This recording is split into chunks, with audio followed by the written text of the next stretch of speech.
Don't forget to like and subscribe to follow good stories. Since I was a child, I dreamed that one day a knight would come to free me from this miserable life. But now, looking back, I realize that it was nothing more than a foolish, pitiful dream. In a grand mansion, a young woman nervously bit her nails, her heart filled with worry. What? What should I do? He's coming. The maid beside her, her voice soft yet anxious, said, I heard that the royal family is arranging for him to marry the princess. He might be coming to divorce you, my lady. The girl froze, murmuring in despair, He's really coming to divorce me? That's not my fault. I haven't heard anything from him for 3 whole years. Suddenly, the door burst open. The girl screamed, ah, and stood up in fear. An older man, his face cold and severe, stepped in with a cane in hand. He struck the floor with his cane forcefully, making the girl flinch, closing her eyes in dread. How many times have I warned you about that disgusting habit of biting your nails? He snarled, his face full of contempt. Hey useless girl. Riften Calypse. That name no longer belongs to some lowly knight. Now he's a mighty hero, the one who slew the red dragon, Seer. If he wants a divorce, the Holy Church will allow it. The girl's heart skipped a beat, filled with dread, her gaze lowering in helplessness as she trembled. Her father sneered, his tone laced with disdain. They say he's been promised to the princess. What man would want a stuttering wife like you anyway? If you were even half the woman Rosetta is, I wouldn't have to deal with this. No, if you were just normal, I wouldn't have to lower myself before him. The girl weakly protested, but he left to fight right after the wedding. The man gritted his teeth in fury, raising his cane high again. She shut her eyes tightly, bracing herself as each blow rained down, leaving her trembling and gasping in pain, humiliated. Don't you dare talk back to me, he shouted. Just the thought of your stuttering disgusts me. The eldest daughter of the Croy family, facing a divorce request from some lowly knight. I will not allow this family to be disgraced because of a foolish girl like you. He raised his cane again, ready to strike once more, but a knock on the door interrupted him. Sir, the knight's party has arrived, the servant announced. The cane struck the floor with a loud thud as the man growled in frustration. Even if Emperor Reven wants him as a son-in-law, Riften still needs to agree to it. If you don't keep this marriage intact, you will pay the price. Turning on his heel, he stormed out, leaving one final remark. I cannot leave my family's future to this foolish girl. Show them to the parlor. I want to see him immediately. The girl sat trembling, shaken after the beating. She wondered if someone as hopeless as her could ever hold on to her husband's heart. Self-doubt and disappointment filled the young girl's heart entirely. Perhaps she never should have let Riften leave like that. 3 years ago, on the day of her wedding, all the guests had gathered to congratulate the head of the Croy family for marrying off his eldest daughter, whom he supposedly cherished. Her father wore a fake smile, putting on a show as though it pained him, as a loving father,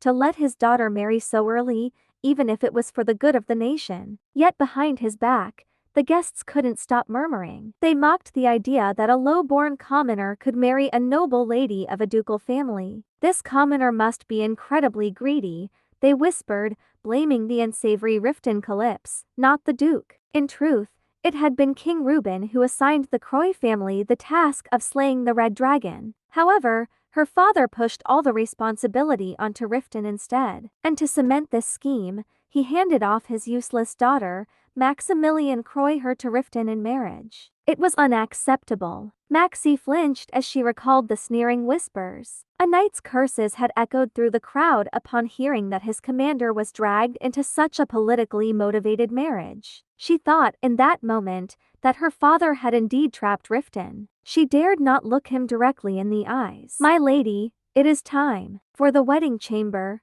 one of the attendants said as they approached her. Under the white light of the moon, Maxie walked quietly, wondering to herself if he understood just what he'd risked his life for. Just then, her father appeared, his cane clacking as he walked up to her with a venomous look. As always, he had only harsh words. "You useless girl. It's because of that gloomy face of yours that the guests are gossiping. Now's the time to prove you're worth something. If you mess this up, I will not go easy on you." Maxie said nothing, listening as his footsteps faded. Being the most useless person alive, she knew that no one would ever want her. In the wedding chamber, as a maid brushed her hair, she reminded Maxie that her entire future rested on this marriage. Maxie whispered, her voice trembling, but he's so big. If he hits me," the maid only replied, "There's nothing you can do. He's your husband." Maxie, scared, continued, but I'm afraid," the woman went on, "if you ruin this marriage, the Duke will be furious." Maxie had no choice but to accept it, feeling powerless to change her fate. Suddenly, the door behind her creaked open, and a broad-shouldered man stepped into the room. The servants quickly scurried out, leaving only Riften and the young woman. As he looked at her, he could tell she was incredibly tense and anxious. Riften slowly approached, breaking the silence. "I know, you must think I'm a terrible person, but we still have a duty to fulfill." Standing before her, he continued, "If you don't want this, then tell me. I won't force you. Do you want me to leave?" Maxie shook her head. "And no, sir. No." Riften suddenly shrugged off his outer cloak. "Then, we have to fulfill our marital duties." Seeing his bare chest, Maxie froze in place. Why are you taking off your clothes?" she stammered. Riften frowned slightly. "Do you want me to leave?" "And no," Maxie whispered, then, imitating him, she started to remove her dress. Now bare before him, her whole body trembled. Riften leaned down and gently kissed her skin. "Endure this," he said softly, "even if you don't want it. I won't stop." All Maxie could do was shed silent tears and bear it. No one had ever told her about this. The next morning, she woke up to the first light of dawn, but he was already gone. Riften had left to join the battle against the dragon, leaving her behind. For 3 long years, he hadn't returned, and now, finally, he was back. What a sight it must be, he thought, my trembling wife waiting for her husband to return from battle. Maxie stammered, unable to get a coherent sentence out. Welcome be back, sir. You returned, as safe." Her whole body shook, haunted by memories of her father's cane and his cruel words. "Who would want a stuttering wife like you?" Feeling ashamed, she thought, "I've messed it up again." Riften clicked his tongue and suddenly grabbed her arm. "Yes, I'm back. So what? At least pretend to be happy to see me." He stepped back, covering his face, muttering curses under his breath. "Damn it. You look at me like I'm some kind of monster." Maxie was overwhelmed, terrified that he might leave her again. Without thinking, she reached out and grabbed his cloak, making him pause. "No, and no, that's not it," she managed, trembling. Riften glanced back, a hint of surprise crossing his face. Tears welled up in her eyes. I was just nervous, that's all. I don't know what to say." Riften exhaled sharply, startling her. As she fell into self-doubt, his hand reached for her, gently lifting her chin. He drew closer, gazing into her tear-filled eyes that tugged at his heart. "Damn it, let me," he muttered, his voice thick with emotion. What are you?" But before she could finish, he leaned in and captured her lips with his.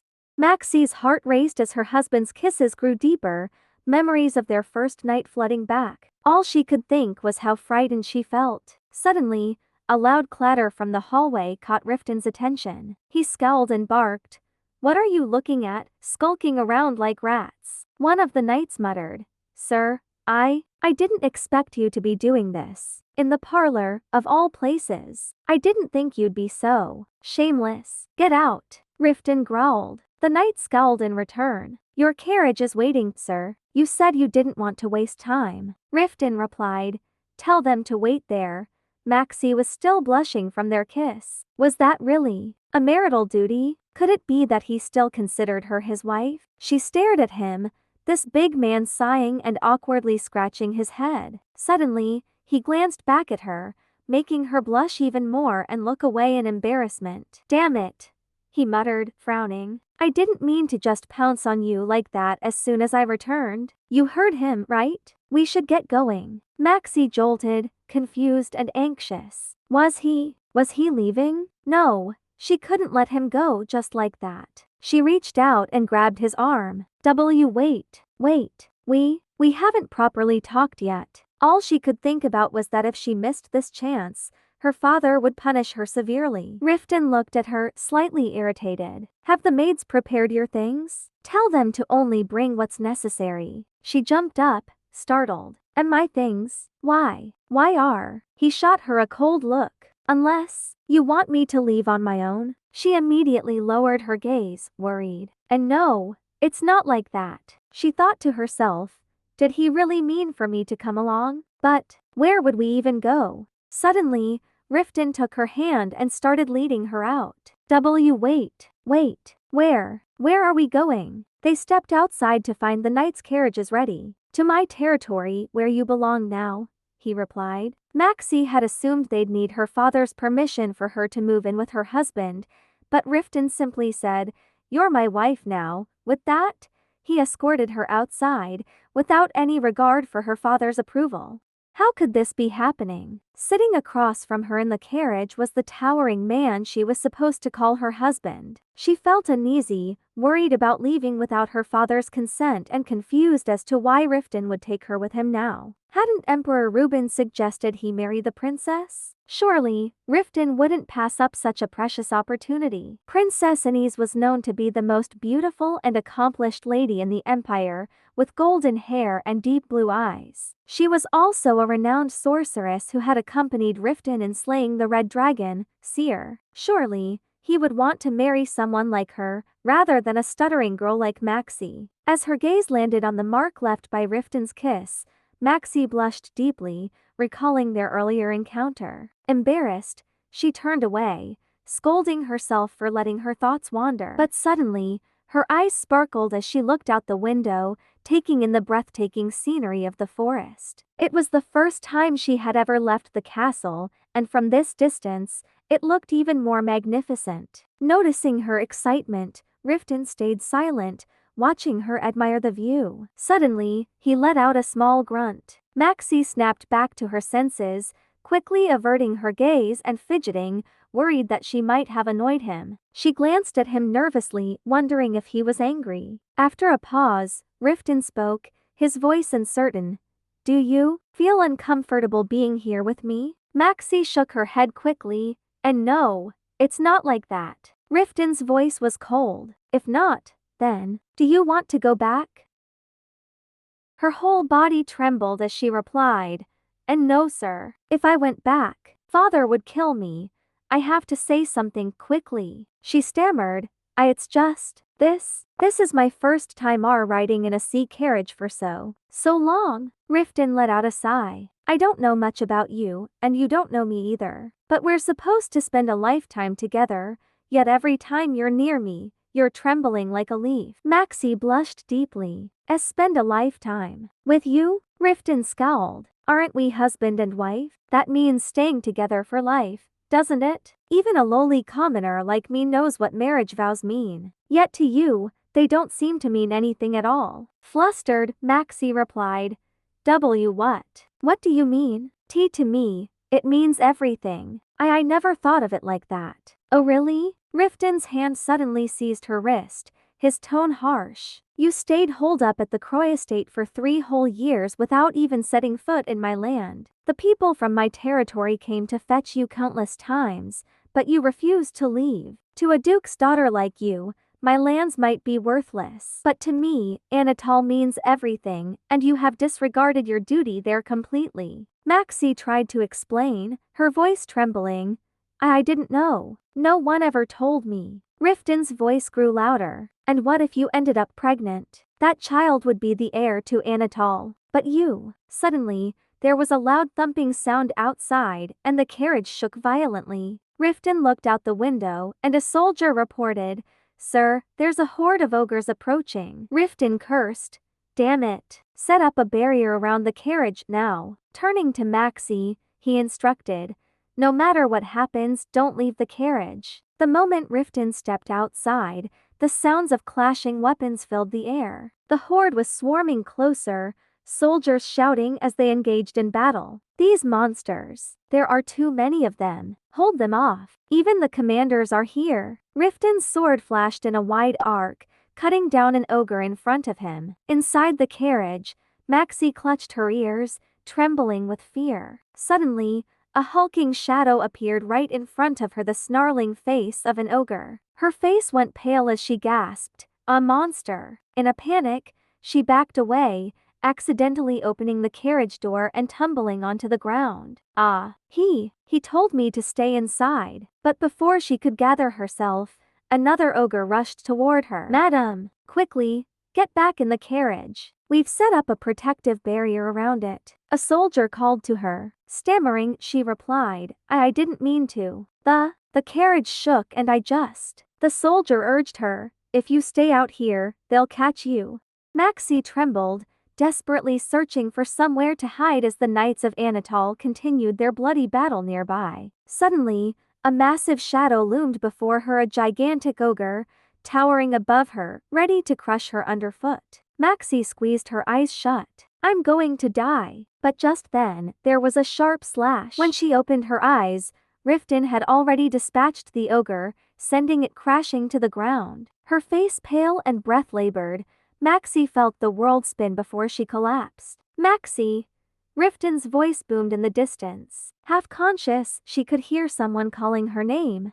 "Maxie, my lady." Before everything faded into a dark void. "Am I being punished?" Thunder cracked around her, and her father's cruel words echoed in her mind. "Useless girl. You can't even be a normal person with that stutter of yours. Why couldn't you have fallen ill and died like your mother?" There was a time when she had longed for her father's affection, but his relentless insults had made it unbearable. "If I had just obeyed him, maybe he would love me like he loves Rosetta, beautiful and brilliant." Maxie sniffled, hugging her dog. "Why, you won't leave me, right? But I'm just a worthless thing deserving harsh punishment, always being thrown into the old abandoned house, left alone." Suddenly, a voice pulled her back. "She's awake." She blinked and slowly sat up, looking around. Where? Where am I?" Riften replied, "A small inn, near the edge of the forest."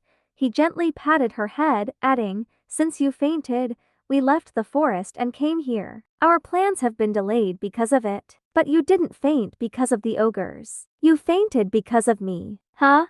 Maxie thought, confused. She vaguely recalled the chaotic scene and the concerned faces around her, and then, she'd thrown up. She remembered the soldiers' horrified faces as she apologized repeatedly in her daze. Feeling ashamed, Maxie murmured, I'm sorry." But Riften simply handed her a large cup. "Drink this. You've been sweating a lot, so you need water." She looked down at the cup, wondering, is he angry with me? If it were my father, he'd have hit me by now. But he seems worried about me. Seeing her hesitation, Riften's face flushed with irritation. "There's no poison in it, so drink. And if you're in pain, I'll call a doctor for you." Maxie was startled. Calling a doctor would cost a lot. Was he really that worried about her? She looked around the room, realizing it was one of those inns that commoners frequented. She spotted a cobweb in the corner and her face fell. She sniffed the bed linens, relieved that they were relatively clean, though there was something different about this place. She suddenly gasped, What? Why am I?" Riften, noticing her reaction, stepped closer. "What is it? Are you feeling unwell?" Maxie, blushing furiously, ducked under the covers. "And no, it's not that. I'm not wearing my clothes." She remembered that the maid had dressed her in her underclothes that morning, but now they had mysteriously disappeared. Riften casually placed a tray of food down and said, "But you are dressed, aren't you?" But this isn't my dress," she stammered, feeling humiliated. "Of course it isn't. It's my uniform," he replied. "Your suffocating dress got ruined by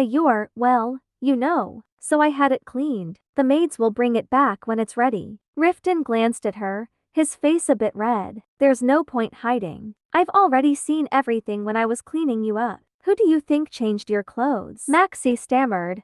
"Why you? You see cleaned me, and my My underclothes? Riften replied casually. I threw it away. It was in tatters. Maxie gasped. What? My underclothes? Blushing, he recounted. I had no choice. You were barely breathing because of it, so I had to take it off. That thing around your chest. I only meant to loosen the straps, but I didn't realize the top and bottom were connected. Seeing her distress, he added, if you want, I can lend you one of my belts. Maxie immediately shook her head. And no, that won't be necessary. Riften turned away, his face red. Damn it. I tried to change your clothes, but it's been 3 years, and we haven't even had a single night together. If you despise me that much then, maybe you shouldn't go fainting like that. And no, it's not like that. Maxie stammered, flustered. Riften grumbled. Typical noblewomen like you only know how to feint and make things harder for everyone. Her mind started to spiral with worry. Maybe he really would leave her this time. Seeing her standing there in a daze, Riften prompted her to eat. Hurry up and eat while it's hot. It's late already. Tomorrow, I'll get you some new clothes. Even those cursed underclothes. Maxie said nothing, feeling that her husband was indeed a strange man. He'd gone from furious to gentle in seconds. Was this how husbands acted? Seeing her bowl still half full, Riften couldn't hide his surprise. What? You haven't even eaten half. I'm full already, she stammered. Riften sighed in exasperation. I'm going to go mad trying to cater to your noble tastes. His comment made her tense up, insecurity creeping back in. He must be regretting bringing me along. After all, I'm just Maximilian, the unwanted daughter. She hesitated, then finally asked, Why? Why did you bring me with you? Riften froze, his jaw tightening in anger. What do you mean by that? With sadness, she replied, it seems like you never wanted to marry me. I don't understand why you brought me along. If you're planning to divorce me, clutching the blanket tightly, she thought, if he abandons me now, I can still go back home. Riften's expression darkened, and he gripped her shoulders tightly. Did you just say divorce? He shouted. Is there some bastard you've been seeing while I was off fighting? Startled, Maxie cried out, and no, I haven't. Then why are you asking for a divorce? He demanded, his voice full of frustration. Maxie trembled, stammering. Everyone said that when you returned, you would divorce me and marry the princess. Tears began to fall from Maxie's eyes. I messed up again. I should have begged him not to divorce me instead of making him so furious. Riften seemed to snap out of his anger, swallowing hard. He suddenly scooped her up, muttering a curse under his breath. Her legs dangled in the air. Wait, please, she managed to say, but by the time she realized what was happening, she was already cradled in his arms, seated on the bed. Riften kissed her tear-stained eyelids, tracing her soft skin with his fingers as he whispered, You're real, aren't you? His expression grew serious as he continued, I don't know where you heard those ridiculous rumors, but I turned down that proposal a long time ago. I can't believe they would suggest that to a married man. I even asked the king if he'd lost his mind. An aura of resolve surrounded him. Marriage is a sacred vow. If any fool dares to violate it, I'll deal with him myself. Maxie flinched at his words, still anxious. But she's a princess. And so beautiful. Her insecurities surfaced again. Unlike her, the princess was someone respected and admired by everyone. Riften looked at her, surprised. Have you met Princess Anise? Maxie's heart ached at the way he said the name, as if they were close. He sighed. I don't care for strong-willed women who are like wild horses with fiery tails. And I don't like being cooped up in a palace or having to flatter that princess. But she stammered. He cut her off. Unless, of course, you're using these rumors as an excuse to divorce me. Maxie quickly shook her head. Seeing this, he pressed his forehead to hers and sighed in relief. Good. Let people say whatever they want. We're still married, and I won't stand for you bringing this up again. Suddenly, Riften pulled back to look at her, his gaze tender. Wait. Hold on. Maxie stammered, but the blankets were quickly tossed aside. Embarrassed, she tried to cover herself. Hey, wait, she protested, looking up at him. Wide-eyed, Riften locked his gaze on her, saying softly, "It's Riften. Don't you know your husband's name?" Maxie's face flushed as he leaned in and captured her lips in a deep kiss. She closed her eyes, thinking, Are we doing our marital duty again? But it was so painful last time. Just then, Riften paused, pulling back to study her expression. "You don't want to?" he asked. "We're married. But if you don't want to, I won't force you." Maxie was at a loss for words. But when she looked at him, with his earnest gaze like a hopeful puppy waiting to be loved, she felt completely flustered and unsure of what to do. He had even refused a marriage to the princess. "I should accept the responsibilities of being his wife," Riften whispered gently. "I'll be as gentle as I can." Suddenly, Maxie pushed him away, exclaiming, Wait. Hold on." Riften grasped her arm, pressing fervent kisses to it. "Call me Riften," he murmured, his voice deep with emotion. "Our Riften," Maxie stammered, her eyes welling up with tears. Hearing her call his name, he could no longer hold back. Their hearts intertwined, merging together in a fervent embrace. "You're beautiful, Maxie," he breathed. The next morning, Maxie looked at the man in front of her, her mind lingering on the night they'd shared. Was everything I believed about our first night a lie? It wasn't painful at all. It was heated, filled with passion. Her face flushed as she remembered the night's intensity. Reaching out, she gently touched his hair. He had seemed so weary yesterday, but now he slept peacefully, like a carefree child.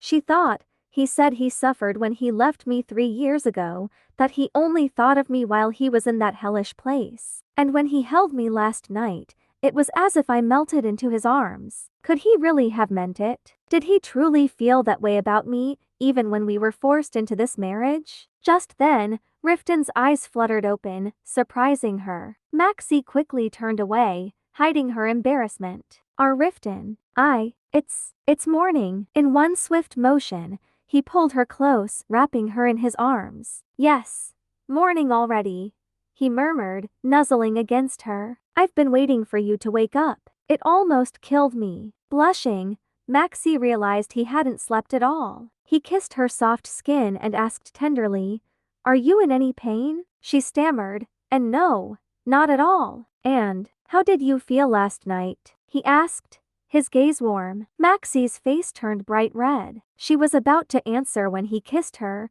tangling his fingers in her hair. "For me, it was heaven," he said, his voice filled with happiness. "I can't stop myself when I'm with you. Even if you told me to, I wouldn't be able to hold back." Maxie was utterly embarrassed. "Our Riften," she stammered, but he simply took her hand, holding it tightly as he mumbled, "You're really unlucky to have married a brute like me." Surprised, she asked, What did you just say?" But before he could respond, a loud knock sounded on the door. "Commander, how much longer are you planning to, carry on in there?" Riften's expression darkened with irritation as the persistent voice outside continued, "You can rest once you're back at the estate, so please, hurry up. The sun is already high in the sky." Wrapping a cloth around himself hastily, Riften yelled, "Didn't I tell you that if you disturbed me again, I'd rip your guts out? Is that what you want?" The voice answered,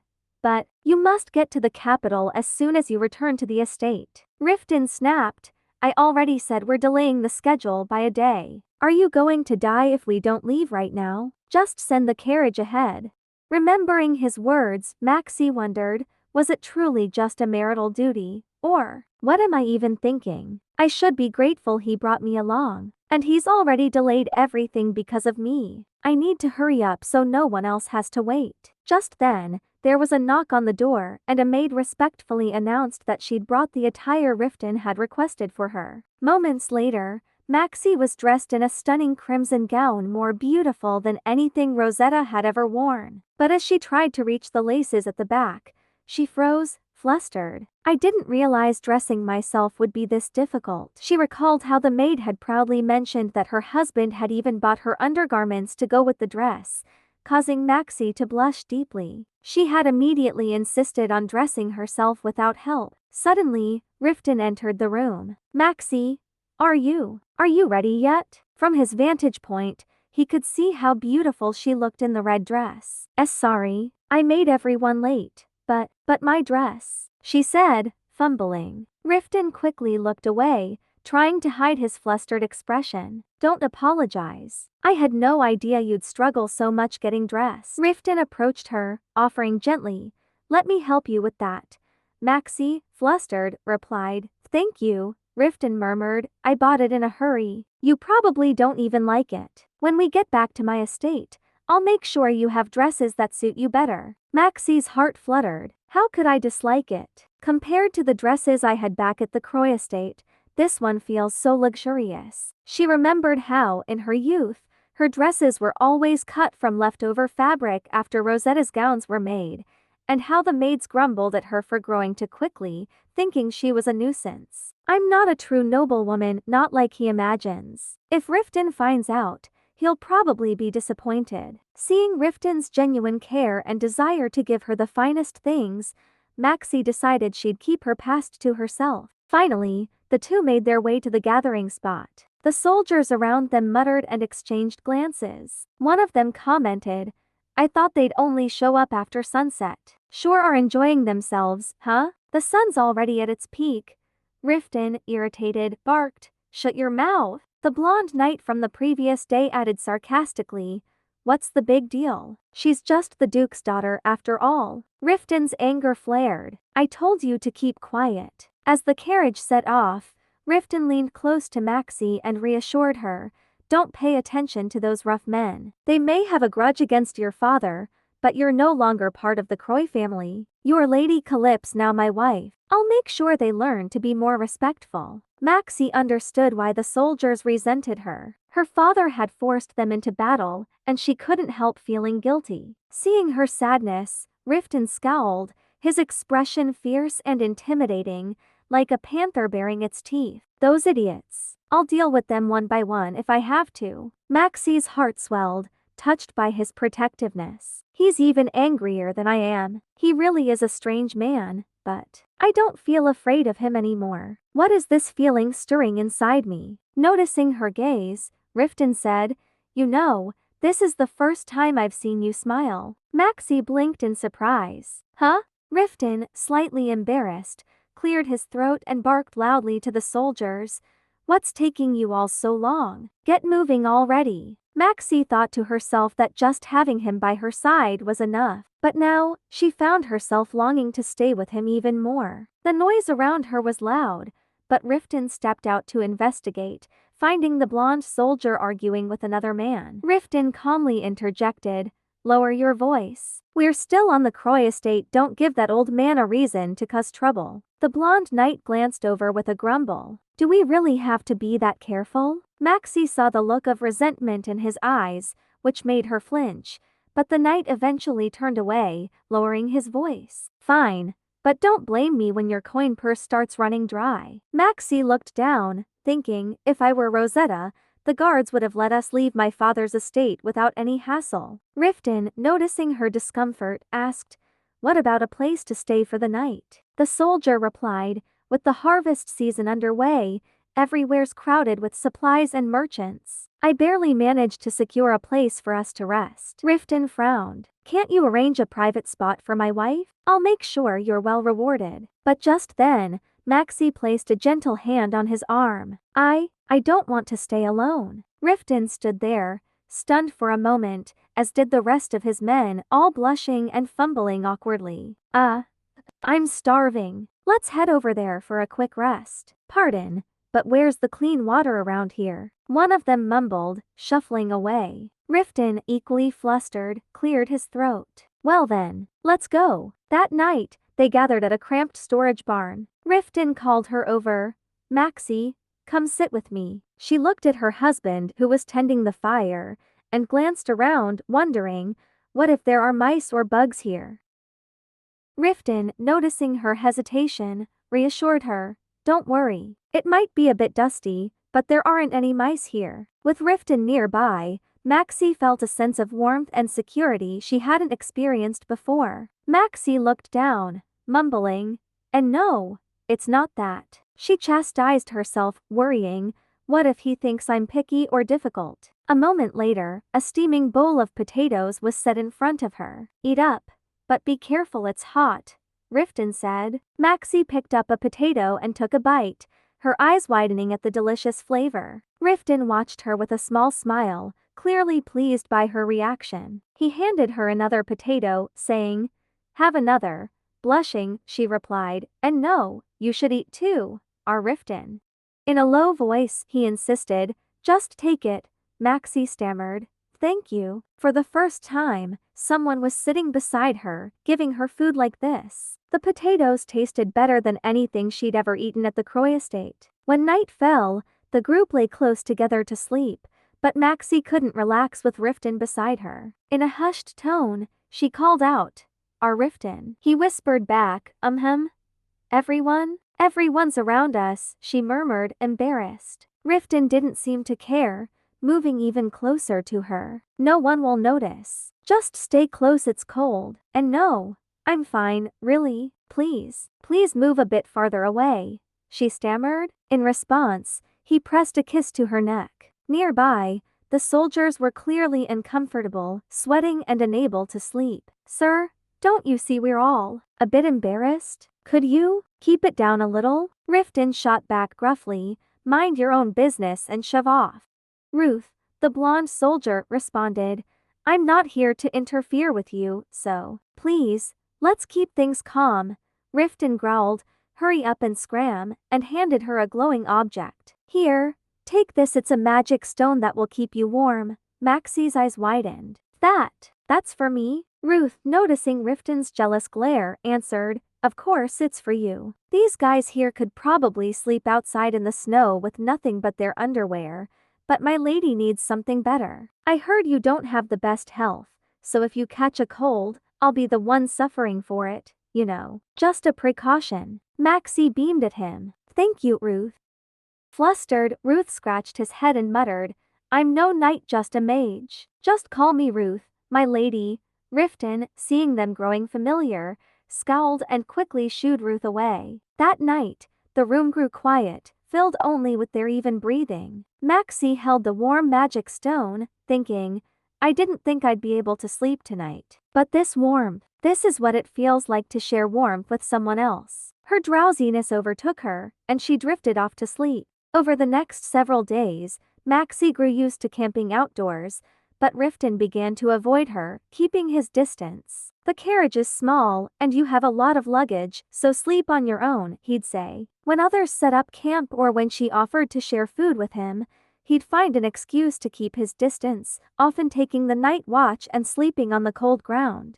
Feeling lonely, Maxie wondered, "Does he find me bothersome?" When Riften noticed her sighing, he called for a halt and ordered the group to set up camp. At this slow pace, the men were sure they'd need a few extra days to leave the forest. As she climbed out of the carriage, Maxie's legs gave out from sitting too long, and she stumbled. Riften immediately caught her, lifting her in front of everyone and carrying her to a nearby rock. He gently inspected her legs. "Are you hurt?" he asked, concerned.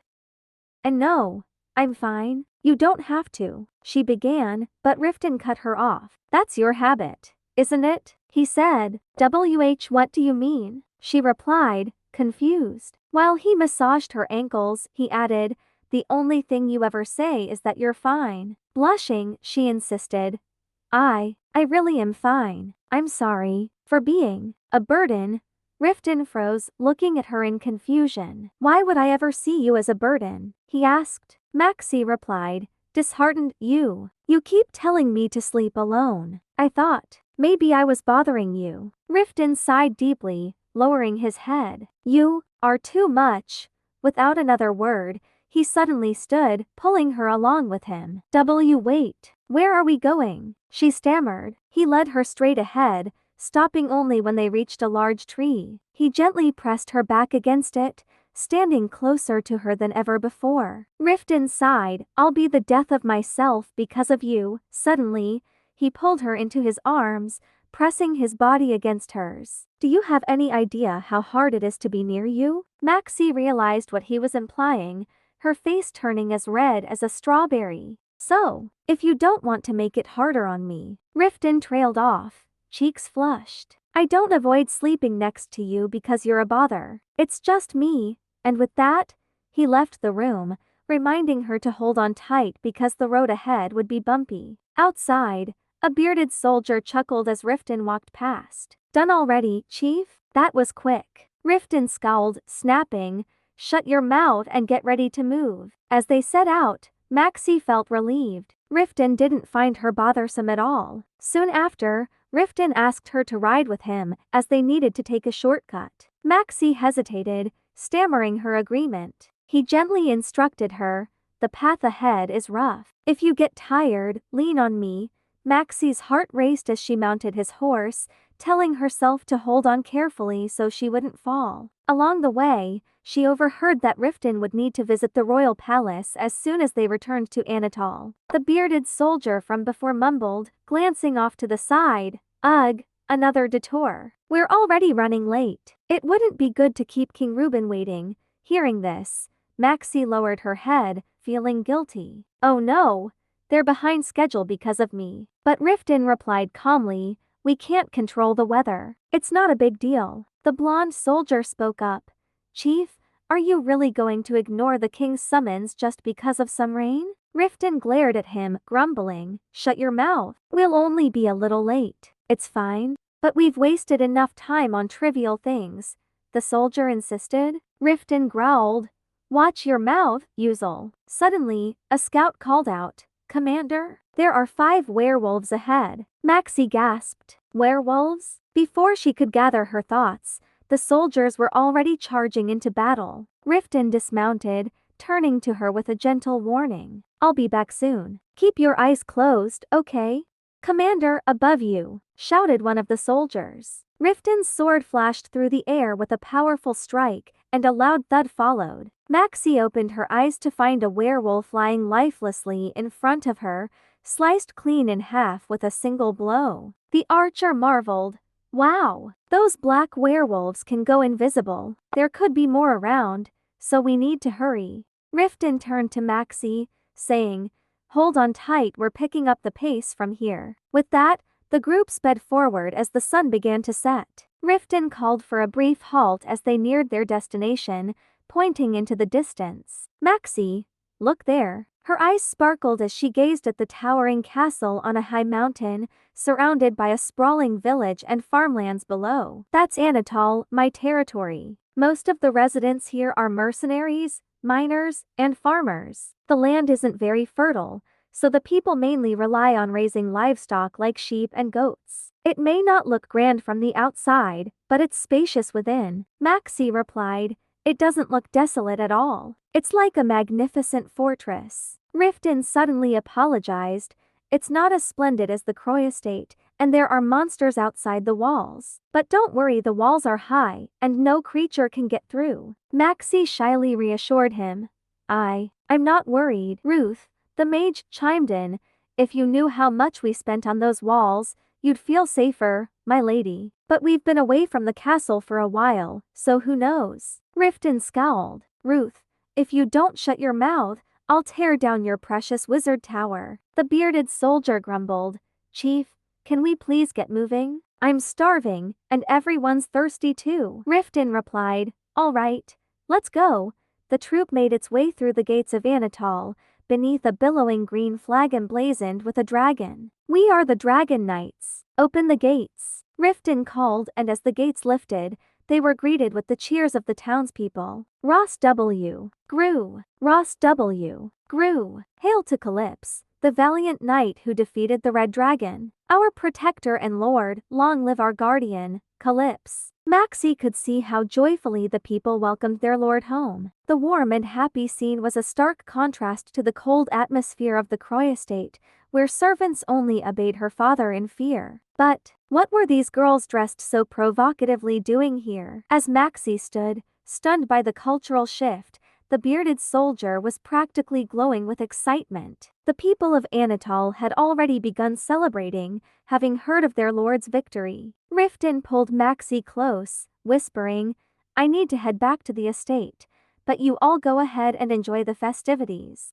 The men's faces lit up with smiles as they prepared to celebrate. Riften glanced at Maxie. "Hold on tight," he instructed, and with her red hair flowing in the wind, they rode through the gates toward a grand estate in the distance. Up close, Maxie was in awe. This place was even more majestic than it had looked from afar. As they stopped, Riften carefully helped her down from the horse. "My lord, you're back," an elderly steward greeted him, bowing along with the other servants. "We prepared the rooms and cleaned the training grounds as soon as we heard the news." "Good," Riften replied. "The knights are celebrating tonight, so they'll likely stay at the tavern." The old steward hesitated, eyeing Maxie. "And this young lady is?" Riften wrapped an arm around her. "She's my wife. I just brought her home." Maxie stammered. "I'm pleased to meet you. My name is Maxie. Maximilian Calypse." Riften gently guided her inside, saying, "Introductions can wait. Let's go in." As the door swung open, Maxie looked around. The vast hall felt empty and cold, making her wonder if anyone had been taking care of the castle at all. But her thoughts were cut short as Riften's voice took on a dangerous edge. "What's going on here?" he demanded, his expression dark. Turning to the steward, he growled, "Didn't the messenger inform you to prepare the castle for my return?" The steward explained, "We laid carpets in the great hall, brought in new furnishings, oil paintings, and even expensive scented candles, my lord." "That's not what I wanted," Riften shouted. "I sent back gold so the castle would look luxurious." "What happened to all the money I sent?" The steward sighed. "We didn't want to spend so much without your approval, my lord." Riften's outburst filled Maxie with fear, her breathing growing shallow as memories of her father's cruel words echoed in her mind. "Useless girl. You're a disgrace to this family." Trembling, she gripped Riften's cloak tightly, and in that moment, even the fierce Riften went silent. Maxie, trembling, said softly, "Our Riften. I'd like to rest now." Before she knew it, there was a swoosh, and she found herself nestled in his arms. Riften's voice softened. "All right, I know you're exhausted." Without hesitation, he carried her through the line of servants, ignoring her embarrassed protests, and brought her to their shared bedroom. "I hope this room suits you," he murmured gently. Maxie breathed a sigh of relief. This was the Riften she knew. As she looked around, her eyes sparkled at the luxurious furnishings. Compared to her room at the Croy estate, this was incredibly lavish. But Riften's expression remained troubled. "You think it's shabby here, don't you? Those useless servants. They did their best, but this place is still nothing compared to your father's castle." Maxie tried to reassure him, but Riften, full of self-doubt, continued, "Compared to the Croy castle, this must look like a barn." His tone took on a rough edge, and Maxie flinched, feeling a wave of fear at his intensity. "It's a wife's duty to look after the household," he said, voice softening. "When the lord is away, it's the lady's responsibility to manage the castle." Riften sighed, catching himself, and offered a quiet apology. He took a step toward her, his boots echoing on the floor in a way that reminded her of her father's intimidating footsteps. Reflexively, Maxie squeezed her eyes shut. "Is he going to hit me?" But instead, silence filled the room. Riften gazed at her with a gentle smile. "What I meant was, would you like to decorate this place however you like? I have plenty of gold, so feel free to buy whatever you want. Every woman loves beautiful things, right? You can hire tailors and craftsmen to help. You don't need to do much yourself." He looked at her with a questioning expression. "Or, do you not want to?" Maxie fell silent, unsure if someone as incompetent as her could handle such a task. Riften didn't know about her past, how she had been treated at the Croy estate. But his next words filled her with happiness. "Buy anything you want because this is your home now." Blushing, Maxie stammered, "I'll make it a warm home for us. I'll decorate the castle." Riften smiled in satisfaction, but suddenly, an awful stench filled the room. Covered in blood and grime from his recent battles with monsters, Riften was clearly overdue for a bath. He sprang up, mumbling something about fetching the servants to prepare a bath, and left in a hurry, leaving Maxie alone to process everything. She couldn't help feeling a pang of sympathy for him, a man who had endured 3 grueling years on the battlefield, all for the sake of a wife who had little to offer except the title of a duke's daughter. If he ever learned the truth about her, he'd probably want to get rid of her. But another thought crossed her mind. No, I can't go back to the Croy estate. I have to prove that I'm useful. As she mused, Riften returned, already stripped down. All set. Let's bathe, Maxie. Maxie blushed furiously, her eyes widening. WHY? Together? Riften grinned mischievously. Come on, Maxie. It's normal for a husband and wife to bathe together. In the steam-filled bathroom, Maxie soaked in the warm bath, recalling his words. In all the castles I've visited, the lord and lady often bathe together. In the northern territories, there's even a custom where the lady of the castle bathes and serves any noble or knight who visits, Riften added. Maxie shrank under the water, her cheeks red with embarrassment, but Riften could see right through her discomfort. He reached over, gently touching her cheek to reassure her. Don't worry, there's nothing to be concerned about. Maxie sat there, frozen, her voice small and hesitant. Do I have to do that? To bathe guests? Riften's face darkened with immediate fury. Absolutely not. If any bastard so much as suggests that, I'll drown him in the nearest river. Maxie lowered her head, her face falling. Oh no. I've made him angry again. Riften scratched his head awkwardly. She's afraid again, he thought. He gently nudged her closer, saying, Stay still so I can wash your back. If you want, you can scrub my back too. He pressed a soft kiss to her neck and asked, Is the water too hot? Blushing, Maxie replied, And no, it's fine. She sank into the warm water, feeling at ease. The bath was incredibly relaxing. Maxie, are you all right? Riften's voice echoed gently. Don't tell me you've fallen asleep already. She didn't respond, as she had drifted off without realizing it. The next morning at Anatol Castle, Maxie finally awoke, snuggled in a warm blanket and tempted to sleep in. But the sound of someone knocking startled her. My lady, are you awake? Came a soft voice from outside. It was a maid. My name is Rudy's, and I'll be your personal maid from now on. Lord Riften has been at the training grounds since early morning. When did Riften leave? Maxie wondered, still feeling nervous about meeting new people. Rudy's gently offered. Shall I do your hair now, my lady? Oh, yes. Maxie agreed, allowing Rudy's to work. The maid's touch was gentle, a stark contrast to her old nursemaid, whose rough hands often left Maxie's hair shedding onto the floor. When Rudy's was done, Maxie looked transformed. She wore a golden gown, her hair neatly styled. She found herself wondering, will Riften like how I look? Turning to Rudy's, she asked, Do you have any favorite or least favorite foods? Rudy's simply looked at her, a bit taken aback, and let out a small "oh," as if surprised by the question. Did I say something strange? Maxie's cheeks flushed, worried she had made another mistake. Her father's harsh words echoed in her mind. You useless, stuttering disgrace. She fumbled out, and no, never mind, and quickly excused herself, feeling humiliated. Just because Riften is kind to me doesn't change anything. I'm still just a stuttering fool. Clutching her skirt, she thought anxiously, what if he laughs at me? Lady Maxie, Rudy's called, bowing slightly. Allow me to escort you to the dining hall. Following the maid, Maxie thought to herself, if the lady of the house is an idiot, the servants won't respect her. They'll ignore her just like everyone did back at the Croy estate. If Riften learns how useless I am. She shook her head, realizing suddenly, no, this isn't the Croy estate. This is Anatol. In the dining hall, the steward Rodrigo greeted her respectfully. Did you sleep well last night, my lady? Maxie nodded. Why yes. I slept very well. Rodrigo responded politely. I didn't formally introduce myself yesterday, as I didn't want to cause you any trouble. My name is Rodrigo, and I manage the household staff here. Maxie stammered.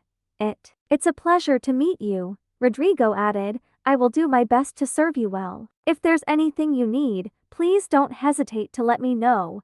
Maxie held her skirt tightly, thinking she needed to act like a proper lady of the house. Summoning her courage, she said, Why yesterday, Lord Riften told me that I could redecorate the castle if I wanted. A bead of sweat ran down her cheek. She tried to stay calm, but her voice was shakier than usual. Rodrigo replied cheerfully, "Indeed, my lady. Lord Riften informed me this morning. We can summon merchants to the castle whenever you're ready. In the meantime, would you like a tour of the castle?" Maxie felt a wave of relief. Thank goodness. They don't seem to be bad people. She brightened and replied, "Yes, please. Show me around." Rodrigo guided her through the castle, explaining its history. Calyp's castle was built 150 years ago by Sir Anatole, a knight of the fallen Doam Empire. After the empire's collapse, many monsters began appearing in this region, and it was removed from the Seven Kingdoms jurisdiction. 10 years ago, Lord Riften, then only 18, was knighted and granted this land as his domain. He not only restored the castle but also built surrounding walls to protect the territory. Rodrigo's voice brimmed with pride as he shared the history of Anatole and Lord Riften's accomplishments. Maxie could sense his loyalty, something she'd never seen from her own father's servants, who were bound only by fear. Seeing how respected Riften was, she felt a newfound admiration for him as her husband. Eventually, Rodrigo, looking slightly tired, asked, "Would you like some tea, my lady?" "Yes, I would like that very much," Maxie replied. Rodrigo's face brightened. "I'll have the servants prepare some for you. This tea is made from premium leaves. It's a pity Lord Riften and the knights aren't fond of tea themselves." Maxie stifled a laugh. "Of course, tea isn't exactly suited for him." Rodrigo smiled. "Shall we head to the next room then?" Maxie nodded in agreement. A moment later, her face fell. Is this? She looked around at the dim, crumbling room. Rodrigo scratched his head and admitted, "Since there's never been a formal ball here, this room hasn't seen much use." Maxie felt even more determined to transform this space into something entirely different. As they toured other rooms, it was clear that many areas would need extensive renovations. Rodrigo then led her to a withered tree, and Maxie's expression turned even more grim. "Is this a garden?" she asked. Rodrigo broke into a nervous sweat, explaining, "Yes, it's the reception hall, my lady." "Haha," Maxie asked. Do we have a gardener?" Rodrigo replied, "We have staff assigned to maintain the grounds, but no dedicated gardener." With a sigh, Maxie said, "Then, please, take me to the outbuildings." "Certainly, my lady. This way," Rodrigo responded. He led her to an outbuilding that used to house the late Lord Anatole's family, but had since been repurposed as a barracks for trainee knights. Beneath the midday sun, soldiers were diligently practicing swordsmanship in the courtyard. "Oh, it's training time," Rodrigo remarked. But then he gasped, saying, "Ah, we should go back, my lady. Lord Riften dislikes having spectators during training."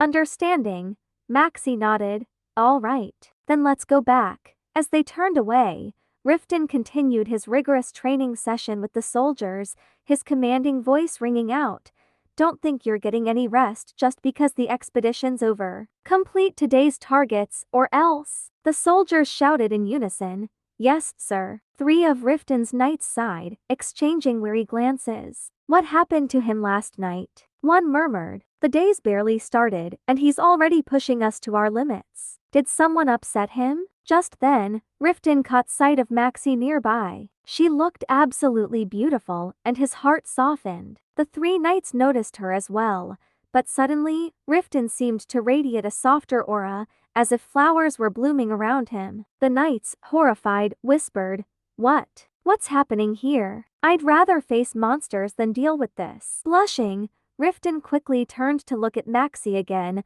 only to see that she was already walking away. Acting on instinct, he immediately started after her. "Commander, where are you going?" one of the knights called, confused. Riften paid no attention, his gaze fixed on Maxie's retreating figure. He reached out, gently taking hold of her arm. Maxie jumped, turning to face him. "Why did you leave without saying anything?" Riften asked softly. I was touring the castle with the steward," she replied, a bit startled. "I didn't want to bother you." Surprised, she noticed how quickly Riften had come up to her despite starting from the training grounds below. "You're not bothering anyone," he assured her. The knights overheard this and rolled their eyes in exasperation, thinking, actually, You're both causing quite the distraction. Riften raised his voice. Everyone, take a break for an hour. Meet back at the barracks afterward. The soldiers snapped to attention and saluted.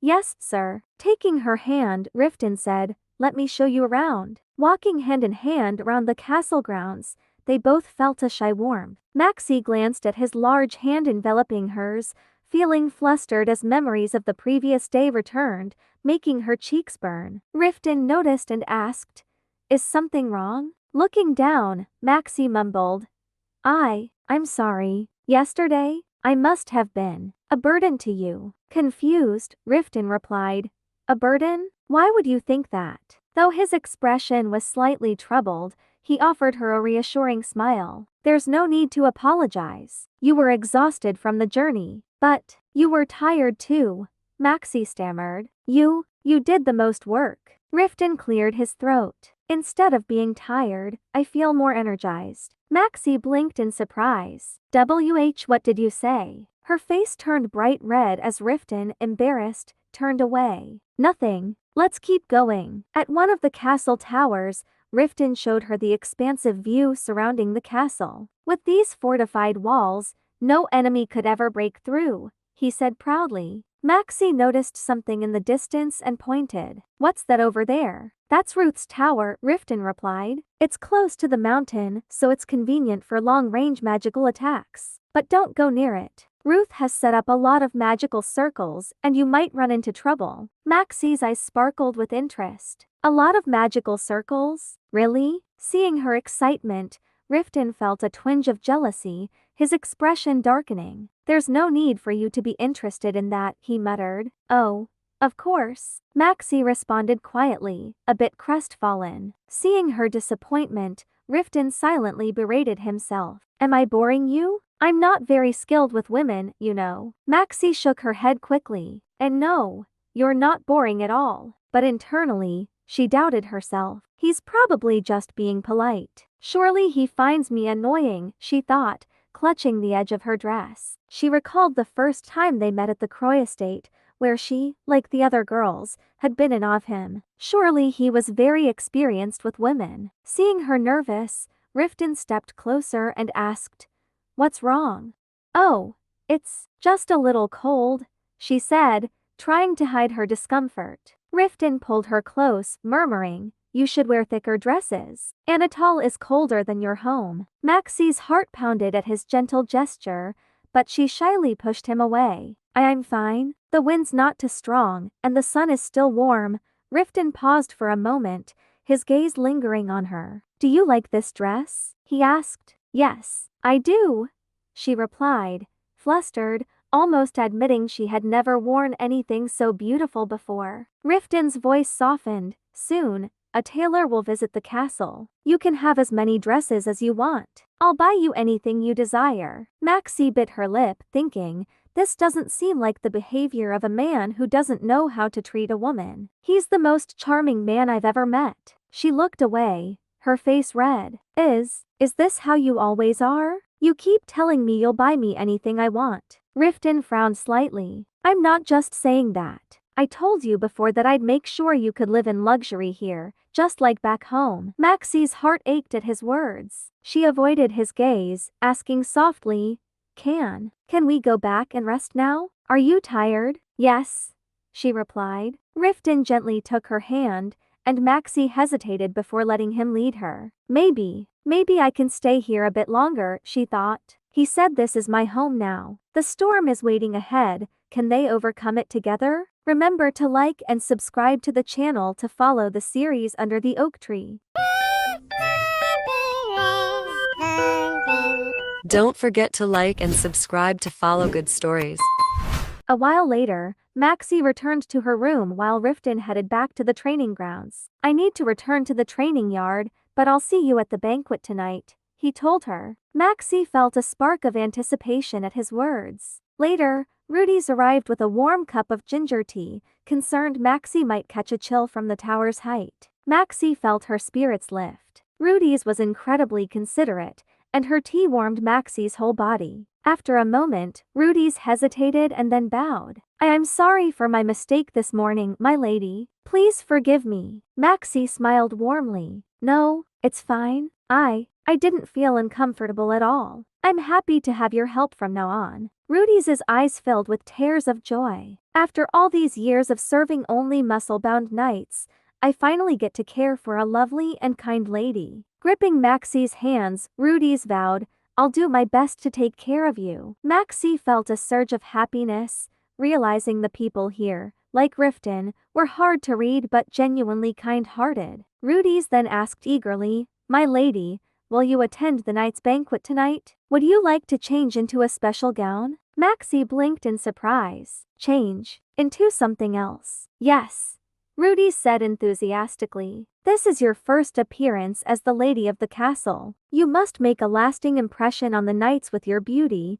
Nodding, Maxie allowed herself to be dressed for the evening. That night, she arrived at the banquet in a refined gown. Do I look all right? She asked nervously. Rodrigo, the steward, assured her, You look stunning, my lady. Blushing, Maxie glanced at her reflection, feeling as if she were a little girl playing dress-up with her mother's jewelry. Her insecurities crept in, wondering, I don't really belong in such fine clothes. Why are there so many beautiful gowns and jewels here? She couldn't help but think these might have once belonged to another woman. We're here, my lady. It seems the banquet is already underway. Maxie took a deep breath as the doors opened. Her eyes sparkled at the lively scene inside. Maxie, over here, Riften called out, his voice warm. The room fell silent as all eyes turned toward her. Maxie walked to the empty seat reserved for her, and Riften raised his voice to introduce her. For those of you who haven't met her, this is my wife, Maximilian Calypse. His gaze turned sharp as he added, and I expect you all to treat her with respect. The soldiers greeted her enthusiastically, making Maxie's face flush from the pressure of the attention. Riften glanced at her plate, noticing the lamb and touched. Why aren't you eating? Is it not to your taste? Maxie stammered. And no, it's very good. Under his watchful gaze, she reluctantly began eating, trying to tackle the pile of food, but Riften kept adding more to her plate. Even a sparrow eats more than you. At the very least, you should finish a whole chicken, he said with a smirk. Maxie stared at the mountain of meat, feeling overwhelmed. Riften continued, I know women who can eat even more than that. Maxie froze, her fork trembling slightly. I'll eat a bit more. Who was this woman Riften was talking about? Just then, a white-haired soldier called out, Lord Calypse, is it true that you cut right through a dragon's fire on Mount Leon? Maxie, in mid-bite, swallowed nervously. Cut through dragon fire? The young soldier pressed on. How did you use a sword to block flames that engulfed an entire mountain? Riften sighed. My sword is forged from a special material. It's not that extraordinary. Another soldier, finishing his beer, chimed in, not only is our commander a master swordsman, but his sword also absorbs surrounding magic. It's one of a kind. The stronger the magical attack, the more powerful his blade becomes. The blonde knight rolled his eyes. Enough with the commander stuff. He's a proper lord now. Commander or lord, it's all the same. Stop nitpicking, the red-haired soldier retorted. Another knight called out, Is it true that Lord Calypse fought Sir Quaho Leon from the church in a duel? The blonde knight looked slightly annoyed. They clashed before the dragon battle. Not exactly something to brag about. What do you mean? Another soldier replied. It was a legendary fight between two of the strongest knights. Riften, cutting a piece of meat for Maxie, interjected, Enough about dragons already. That duel wasn't even a proper knight's duel, and my victory over the dragon was due to the magic absorption of the sword, not my skill. The dark-haired knight laughed. You're not usually this modest, my lord. Besides, a win is a win. Everyone there agreed it was a fair fight. Led by the knight's enthusiastic storytelling, the group leaned in, eager to hear more about the battle with the red dragon seer. Maxie watched in admiration, amazed by how naturally the soldiers bonded and laughed together. So this is what it's usually like, she thought, comparing it to the stifling, joyless gatherings back at the Croy estate. Her father would have despised these knights, calling them coarse and uncouth. But to her, they felt full of life. She genuinely liked being here. Suddenly, she felt a warm hand on her wrist. Looking down, she saw Riften's large hand gently fiddling with the bracelet on her wrist. Blushing, she glanced at him, only to find him resting his chin on his hand, gazing at her with a deep intensity. Maxie's heart pounded as if it were about to burst. "Is something wrong?" she stammered. Riften kept playing with the necklace around her neck, his fingers fidgeting with it, a deep frown crossing his face as he seemed lost in thought.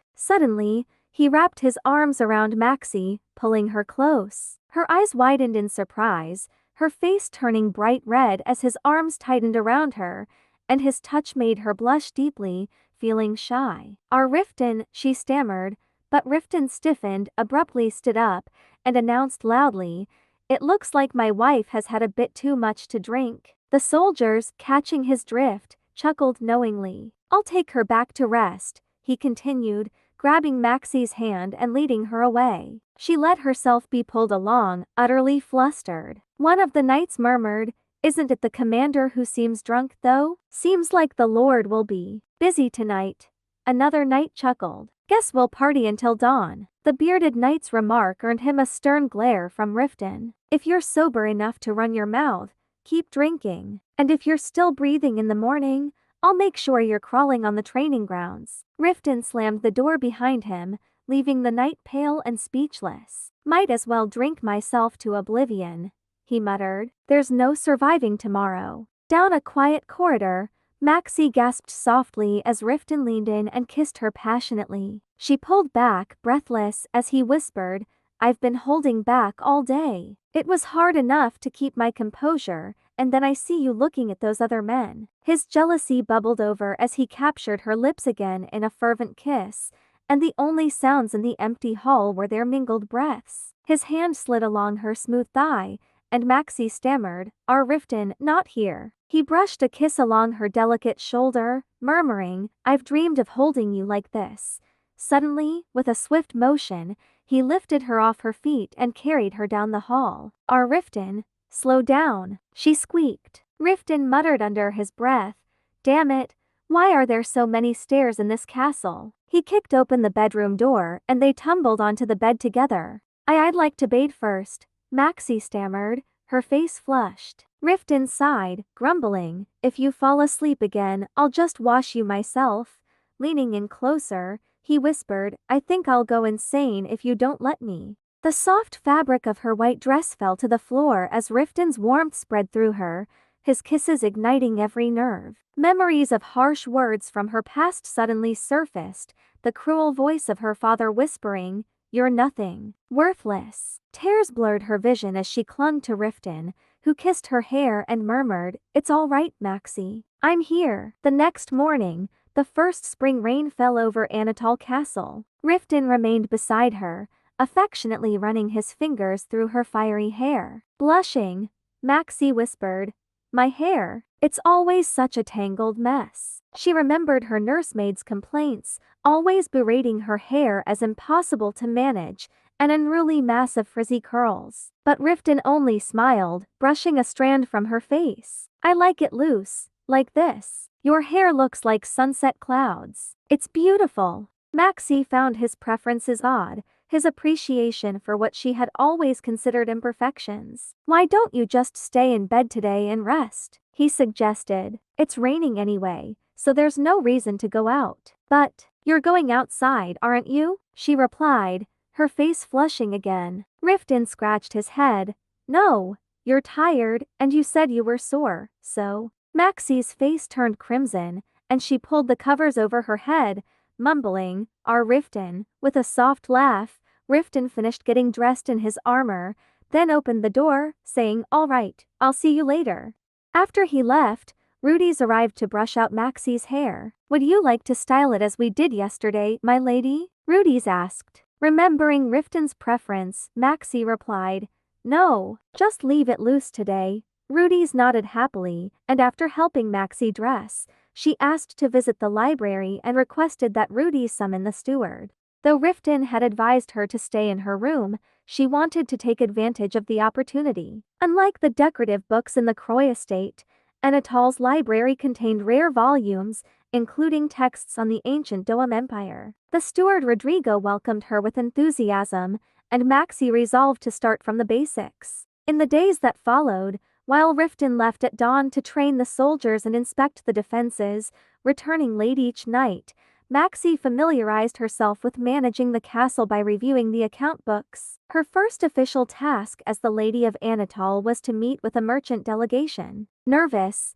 she struggled with the urge to bite her nails but managed to restrain herself. "My lady, the merchant representative has arrived," a servant announced. "I thought I'd overcome this habit," she thought, but the tension had brought it back. "It's an honor to meet you, Lady Calypse," a voice said, startling her. She looked up to see a merchant introducing himself as Adon Sar. She fought the urge to bring her hand to her mouth, feeling self-conscious. "Thank you for coming all this way in such rainy weather." The merchant smiled. "Not at all, my lady. I'm sorry I couldn't meet with you sooner. I understand you're considering some renovations for the castle. Where would you like to start?" "Well, first, I'd like to replace the windows in the main hall and the Great Hall. Many are broken." "Replacing all the windows in the castle, then?" Adon confirmed, nodding. "Would you prefer clear glass?" The merchant continued. "From affordable clear glass to southern crystal, there's nothing our guild can't supply for you, my lady. If you need anything,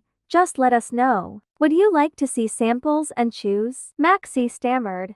"Why, yes, that would be fine," nervously clasping her hands together. The merchant kept smiling as he listed options, asking about her preferences. After discussing her ideas, Maxie realized there were far more types of glass and curtains than she'd ever imagined. She slumped onto the table, trying to reassure herself. "I'll try to act more like a real lady of the castle tomorrow." The next morning, Adon returned with an array of samples, chattering enthusiastically about the products, which only made Maxie more flustered. Fortunately, Rodrigo intervened, gently interrupting the merchant's endless monologue. "I'm so lost," Maxie thought. "I don't know if these choices are right." But she figured the merchant's suggestions would be suitable. Then Rodrigo respectfully approached her. "My lady, the tailor summoned by the Lord has arrived," he announced. The steward cast a sharp glance at the merchant, silently warning him to tread carefully. Riften had mentioned hiring a tailor to create beautiful clothes for her, and Maxie felt a mixture of excitement and nerves. Suddenly, the merchant smiled, bowing and saying, "Well then, I'll return later. It may take some time to gather all the items, as you'll need quite a large quantity. Take your time deciding on the rest, my lady." Once he left, Maxie slumped in relief. Rodrigo offered, "If you're tired, I can ask the tailor to return on another day." Shaking her head, Maxie replied, "And no, it's all right. Please, have them come." Two people entered, introducing themselves as Johann Cyrus and his wife, Linda. "If the lady isn't certain of specific designs, we can show you the latest fashions," Johann offered. "Lord Calypse has assured us that price is no issue, so we will craft only the finest dresses for you." Maxie gazed at her reflection, feeling uneasy about spending so much money on herself. She felt like an actress playing a role. "If you don't like the hat, my lady, we could try something smaller," the tailor suggested. "Oh, yes, please do," Maxie replied, coming back to her senses. After a long day of meeting with merchants and the tailor, Maxie was completely drained. This is the castle of the strongest knight in the empire. It should be grand and splendid to match his status. Then a thought crept in, but do I even have permission to spend so much? Her mind drifted to her time in the library, realizing how much she still needed to learn. "I'm not good with finances, and there are so many different coins to keep track of. Maybe I should ask Rodrigo." But embarrassed by her lack of knowledge, she decided to keep it to herself, fearing the staff would see her as foolish. Just then, Riften appeared, drenched from the rain. "Why are you out here without a cloak?" he scolded gently. I was just heading back to my room," Maxie replied, blushing. "It's cold outside," Riften reminded her. "Remember to wear a cloak." She noticed a few blue flowers peeking out of his coat. What's that?" she asked, pointing. Riften quickly turned, mumbling, "It's nothing. Let's head inside." As they walked through the hallway, Maxie wondered, Should I ask Riften for help? But she dismissed the thought. He works from dawn till late at night. I can't burden him with this. Suddenly, Riften stopped and hesitantly pulled out the flowers he'd been hiding. I found these blooming in the fields. They looked much nicer out there though. You can throw them away if you don't like them. Maxie's eyes grew bright, and she clutched the small bouquet to her chest. And no, I won't throw them away. Looking down at the flowers he'd braved the rain to bring her, she felt a warmth fill her heart. A single tear fell onto the delicate petals as she whispered, "They're beautiful. Thank you." Riften looked surprised, scratching his head, unsure of what to say. Well, let's go. Maxie looked at him through tear-filled eyes, smiling happily. If this is a dream, I don't ever want to wake up. As Maxie gradually accepted her feelings for Riften, her heart warmed to the marriage she'd once resisted. Yet, would she ever overcome the shadows left by her father's cruelty? Early the next morning, Maxie cheerfully enjoyed the warm rays of sunlight breaking through after endless days of relentless rain. Finally, Riften could get some rest. She thought back to the previous night, when Riften had to patrol the grounds due to the downpour. Reflecting on it, Maxie realized it had been a long time since they'd shared a bed together, perhaps not since the feast. The memory of that intimate moment made her face flush with heat as if smoke could come out of her ears. "My lady," a voice suddenly called from behind, startling her. Maxie turned quickly, flustered, to see Rudy's. The maid respectfully said,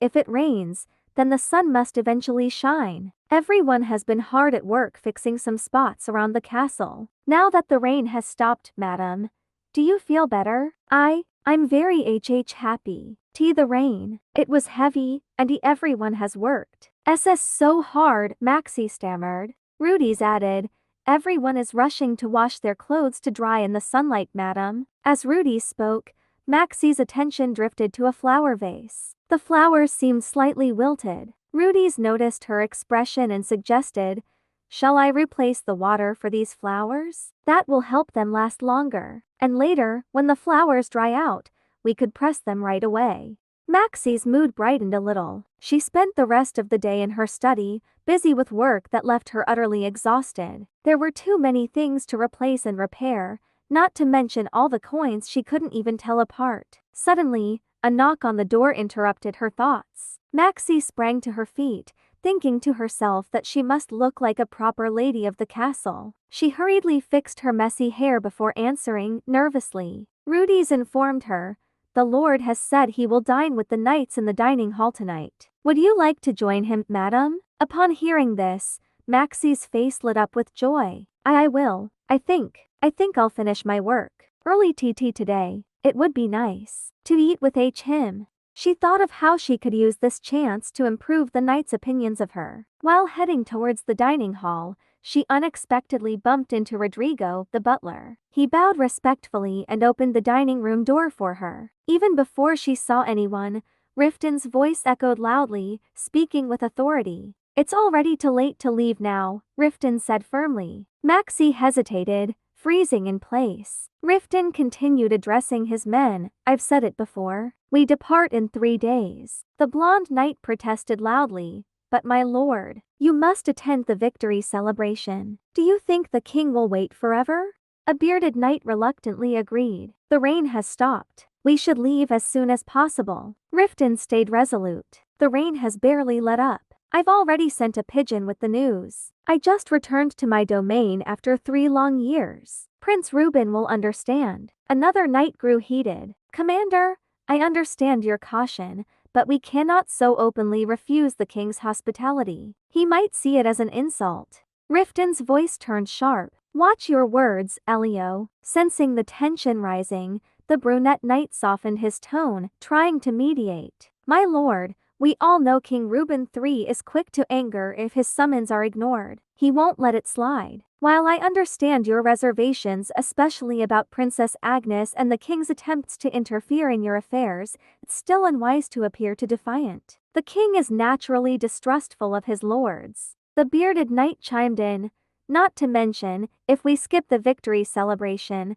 the court might think we're deliberately humiliating him. His Majesty is known to hold grudges." Before anyone else could speak, Elio raised his voice. How dare you speak ill of the Baron like that? Riften snapped, his patience wearing thin. Enough. All of you, silence. We will proceed as planned. The room erupted with more protests, but Maxie felt a pang of guilt. Was it her fault? She stood there trembling, blaming herself. Finally, she muttered to Rudy's, I'm not feeling well. Rudy's grew concerned. Madam? Are you all right? What about dinner? Maxie shook her head. Please, just bring dinner to my room. Rudy's calls echoed down the hallway, but Maxie did not stop. She retreated to her private chamber, crestfallen over Riften's impending 3-day departure from the domain. Later, the door behind her creaked open. Riften entered quietly, his tone gentle. I heard you weren't feeling well. You should rest. Maxie turned her face away, not wanting him to see her expression. Maxie stammered nervously. I'm fine. Why, you're the one who's tired. And you even got up so early this morning. But as she spoke, her mind wandered into gloomy thoughts. What if he just wants me to go to bed so he doesn't have to see me anymore? Maybe he's already tired of me. Since I've been here, he only comes to bed after I'm asleep. Not that I mean doing those kinds of things. Oh, what am I even thinking? Feeling flustered, Maxie grasped for something else to say. I'm glad it's not raining tea today, Riften mumbled under his breath. I'd rather it kept raining forever. Confused, Maxie glanced at him, noticing how his face flushed red as he quickly looked away. It's nothing, he said gruffly. Sitting at the table, Maxie stole a glance at him as he polished his sword. She didn't understand why he hadn't told her about the trip to the capital yet. Maybe the rain hasn't let up enough for him to leave? Or maybe he hasn't told me because he's still thinking it over. Suddenly, Riften caught her gaze and asked, What's wrong? Is something bothering you? Startled, Maxie diverted the conversation. Why, you must value that sword a lot. I thought polishing it would be the servant's job. As soon as the words left her mouth, she felt foolish for bringing up something so trivial when what she really wanted to ask was about the trip. Riften examined the gleaming blade in his hand. I've done it myself since I was 14. I don't like anyone else touching it. This is one of the 10 legendary swords of the continent. I earned it in my first duel. Maxie's eyes widened in admiration. A duel? Why, you won? Of course I did, Riften replied with a shrug. Hearing about the duel made Maxie think back to her childhood in the Croy Castle. Her father used to take Rosetta to watch the matches, leaving Maxie locked indoors. She could only imagine the excitement through the novels she read. Rosetta always complained about how gruesome and violent the duels were, but even her complaints made Maxie envious. In the stories, the winner of a duel would receive a precious sword and sometimes even a special prize, a kiss from a noble lady. Without thinking, Maxie blurted out, Did you get a kiss too? Riften froze. A kiss? Realizing what she had said, Maxie's face burned with embarrassment, and she covered her mouth in horror. What's wrong with me? Why did I say that out loud? And no, it's nothing, she stammered. I just read a story once about a knight and a princess. When the knight won a duel, he received a kiss from the princess. I thought it sounded romantic. Her thoughts spiraled into fear as her father's words echoed in her mind. How foolish of me. Father was right, I should just keep my mouth shut. Riften scratched the back of his head awkwardly. Well, I hope I didn't disappoint you, but things like that don't happen all the time. Honestly, I don't even understand why people would do something so embarrassing. Maxie blushed slightly but argued timidly, but a kiss from a noble lady is the greatest honor for a knight. And besides, it's tradition. Knights would swear their oaths of loyalty to the lady. Riften abruptly stiffened, his eyes widening in realization. After a moment of silence, he clicked his tongue dismissively. It's not that important. But Maxie couldn't stop herself from overthinking. Does that mean he's sworn an oath to someone before? Her heart ached at the thought. There must have been a noble lady who received his vow of loyalty. Sorrow spread across her face, and she said nothing. Suddenly, Riften slammed his hand on the table with a loud bang and marched toward her. He leaned in close, his piercing eyes locked onto hers. Are you sure you're just tired? Or is there something wrong? he demanded. Maxie's face burned with embarrassment as she hiccuped nervously. I'm fine, just a little tired. Riften didn't push her further, and the two fell into an awkward silence. Suddenly, his gaze drifted toward a display model of a chandelier meant to decorate the Great Hall of Anatol. It looked small and toy-like. Maxie, worried he might think she was spending frivolously, stammered, should we keep the hall as it is? No. Riften replied firmly. We'll need to welcome guests to Anatol soon. He gently brushed her hair aside and added softly, I promise you the grandest, most magnificent banquet hall in the world. I know it's nowhere near the standards you were used to in Croy, but soon. You won't have to wait much longer. I have to leave for the capital, but I'll return with plenty of goods just for you. Maxie's heart sank. Oh, okay, she said faintly. So it was certain. Her husband had to leave. Deep down, she didn't want him to go, but she said nothing. Riften clenched his teeth, muttered a curse under his breath, and buried his face in her lap. Damn it, he groaned. I don't want to go. I just want to lock myself here and rest forever. Maxie's chest tightened with guilt. Riften clearly needed rest, yet he had to embark on a long journey. And here she was, selfishly upset about being left behind. She reached out, stroking his back in a soothing gesture. I feel the same. At her words, Riften's frustration boiled over. Gods, I can't take this anymore, he growled. You don't even realize what you're doing to me, do you? Before Maxie could respond, Riften gripped her thighs tightly, leaning closer as his voice dropped to a husky whisper. You've just added fuel to the fire. It's too late to stop now. Maxie shivered, her face flushed a deep red. Our Riften, wait, she stammered, but the tension between them was palpable. The next morning, the rain continued to pour over Anatol. Someone sighed in frustration, remarking, Our commander seems to know the weather better than the devil himself. Heberin, the bearded knight, mimicked Riften's gruff tone mockingly. We'll depart in 3 days. If you've got a problem, leave ahead of me. The room erupted in laughter. But if it doesn't stop raining tomorrow, we'll have to delay the schedule again, someone said. Heberin waved dismissively. Don't worry. The commander's never been wrong about the weather. Honestly, sometimes I wonder if he's even human. Elios chimed in. He's a commander, not just a leader. When will you stop calling him by his old title from our mercenary days? Heberin grinned. There's a reason it's stuck, you know. Hey, mage, don't you think the commander might be some kind of mutation? Ruth, the mage, sighed. Cut the nonsense, will you? You know how he is. If Riften hears you talking like this, you'll be dead meat. Elios laughed and interjected. By the way, how long have you known the commander? Ruth crossed his arms and thought for a moment. Since he was 16. It's been a long time.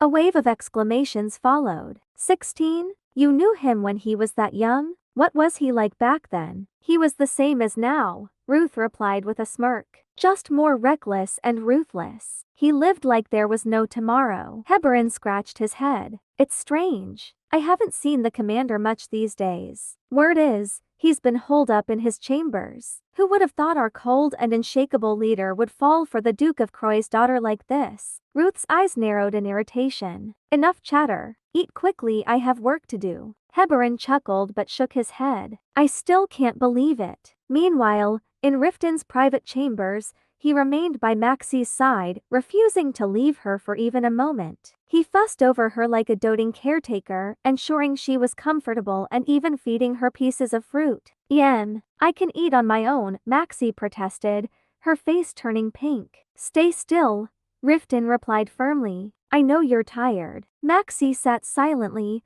feeling both embarrassed and overwhelmed. She couldn't decide if it was proper to let him do everything for her like this. The servants must think I'm a lazy mistress who doesn't leave her bed all day, she thought. Yet, she couldn't bring herself to refuse his attentiveness. Taking the grape he handed her, Maxie chewed it softly, her lips moving delicately with each bite. Riften's gaze lingered, captivated. Riften's eyes followed every movement of his wife, his face suddenly flushing in frustration. Damn it, he muttered to himself. That damned grape. I'm even jealous of it. Maxie, noticing the scratches on his body, grew anxious. I'm sorry. I didn't mean to.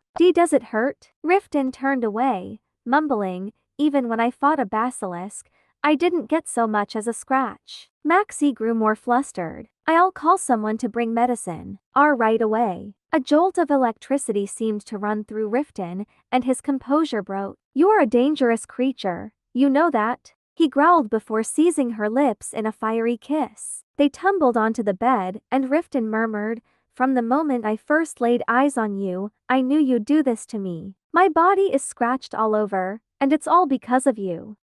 Maxie and Riften's love continues to grow deeper. Sunlight shone through the oak trees, and a blue butterfly fluttered past the room where Maxie lay sound asleep. Outside, the servants were bustling about with their chores. Stirred by the noise, Maxie woke abruptly. She glanced around as the servants quickly bowed and prepared to leave. Where is our Riften? She asked hesitantly. One of the maids replied, The Lord is at the training grounds, my lady. He will be departing around noon. Relieved, Maxie thought, this time, I can say goodbye properly. Meanwhile, the knights were busy preparing supplies for the journey. Maxie tied her hair into a ponytail and wore a green dress. She hurried down the stairs, hoping to catch Riften before he left. At the training grounds, Riften was scolding the soldiers. I won't accept this. Everyone who fought in the battle deserves to attend the victory banquet. Every last one of you. Rot.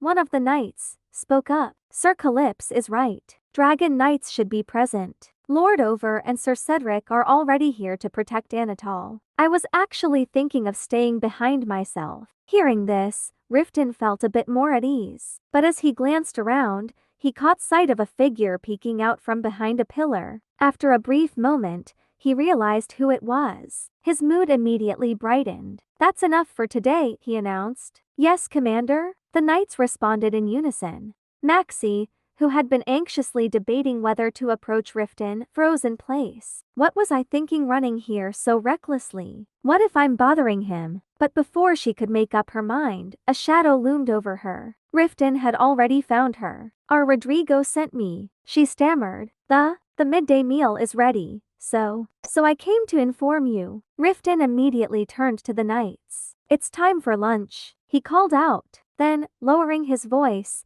he looked at Maxie and asked, and how are you feeling, by the way? Confused, Maxie hesitated. Last night, you said I hurt you. Are you really okay? Riften smirked. I'm fine, but I wish you'd said something like that when we were in bed. Maxie flushed a deep red.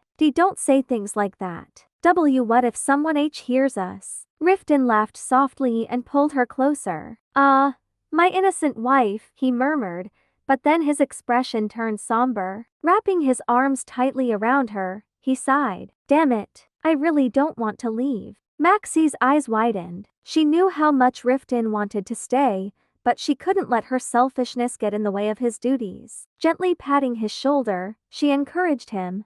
Please, do your best. Though it was the last thing she wanted, she knew Riften had to go. The walk to the dining hall felt far too short, and Maxie couldn't bring herself to say more. Soon, the time for departure arrived. Riften mounted his horse and looked down at her. I'll be back, he said. Startled, Maxie called out. Wait, please, travel safely and take care of yourself. Riften's gaze softened. Those are the only words I needed to hear.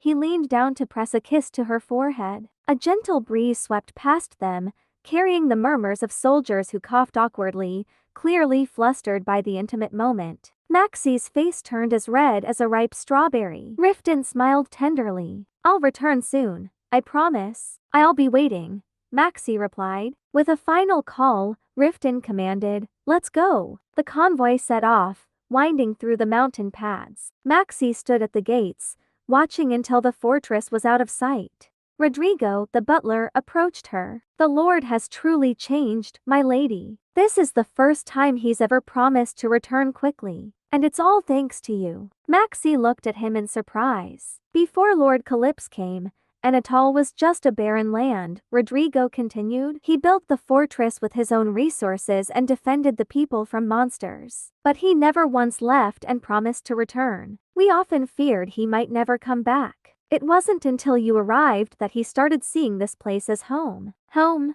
Maxie repeated softly. Rodrigo nodded with a warm smile. We're so glad to have you here, my lady. Maxie felt a pang of doubt. Do I even deserve such kind words? I haven't done anything for Riften or the people. Everyone knows I'm useless. Dark thoughts began to weigh on her again. Riften and everyone else will soon treat me like my father did. If I get abandoned again. Her anxiety grew as days passed, and soon the stress left her bedridden. I'll take care of the lady, one servant said. You can all take the day off. Don't forget to pick up her medicine from the mage tomorrow morning. Maxie stirred awake, her vision blurry, as a warm voice called out to her. My lady, you must be exhausted.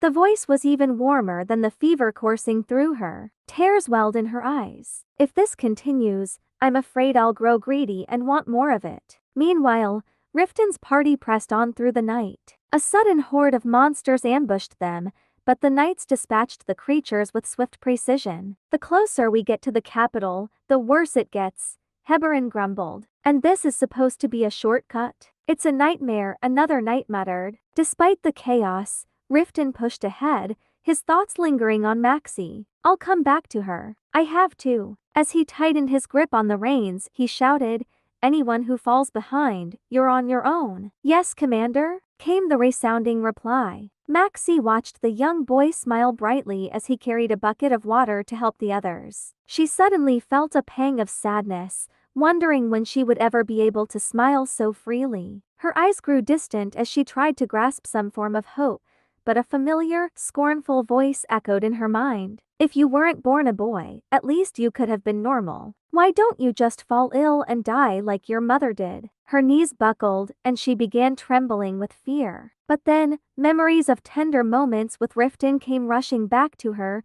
pushing away the darkness. Maxie clenched her fists and steeled her resolve. I don't want to disappoint you, Riften. If I can manage everything smoothly as the lady of this castle, then even if you hate me, you'll allow me to stay here. Determined, she turned to one of the maids.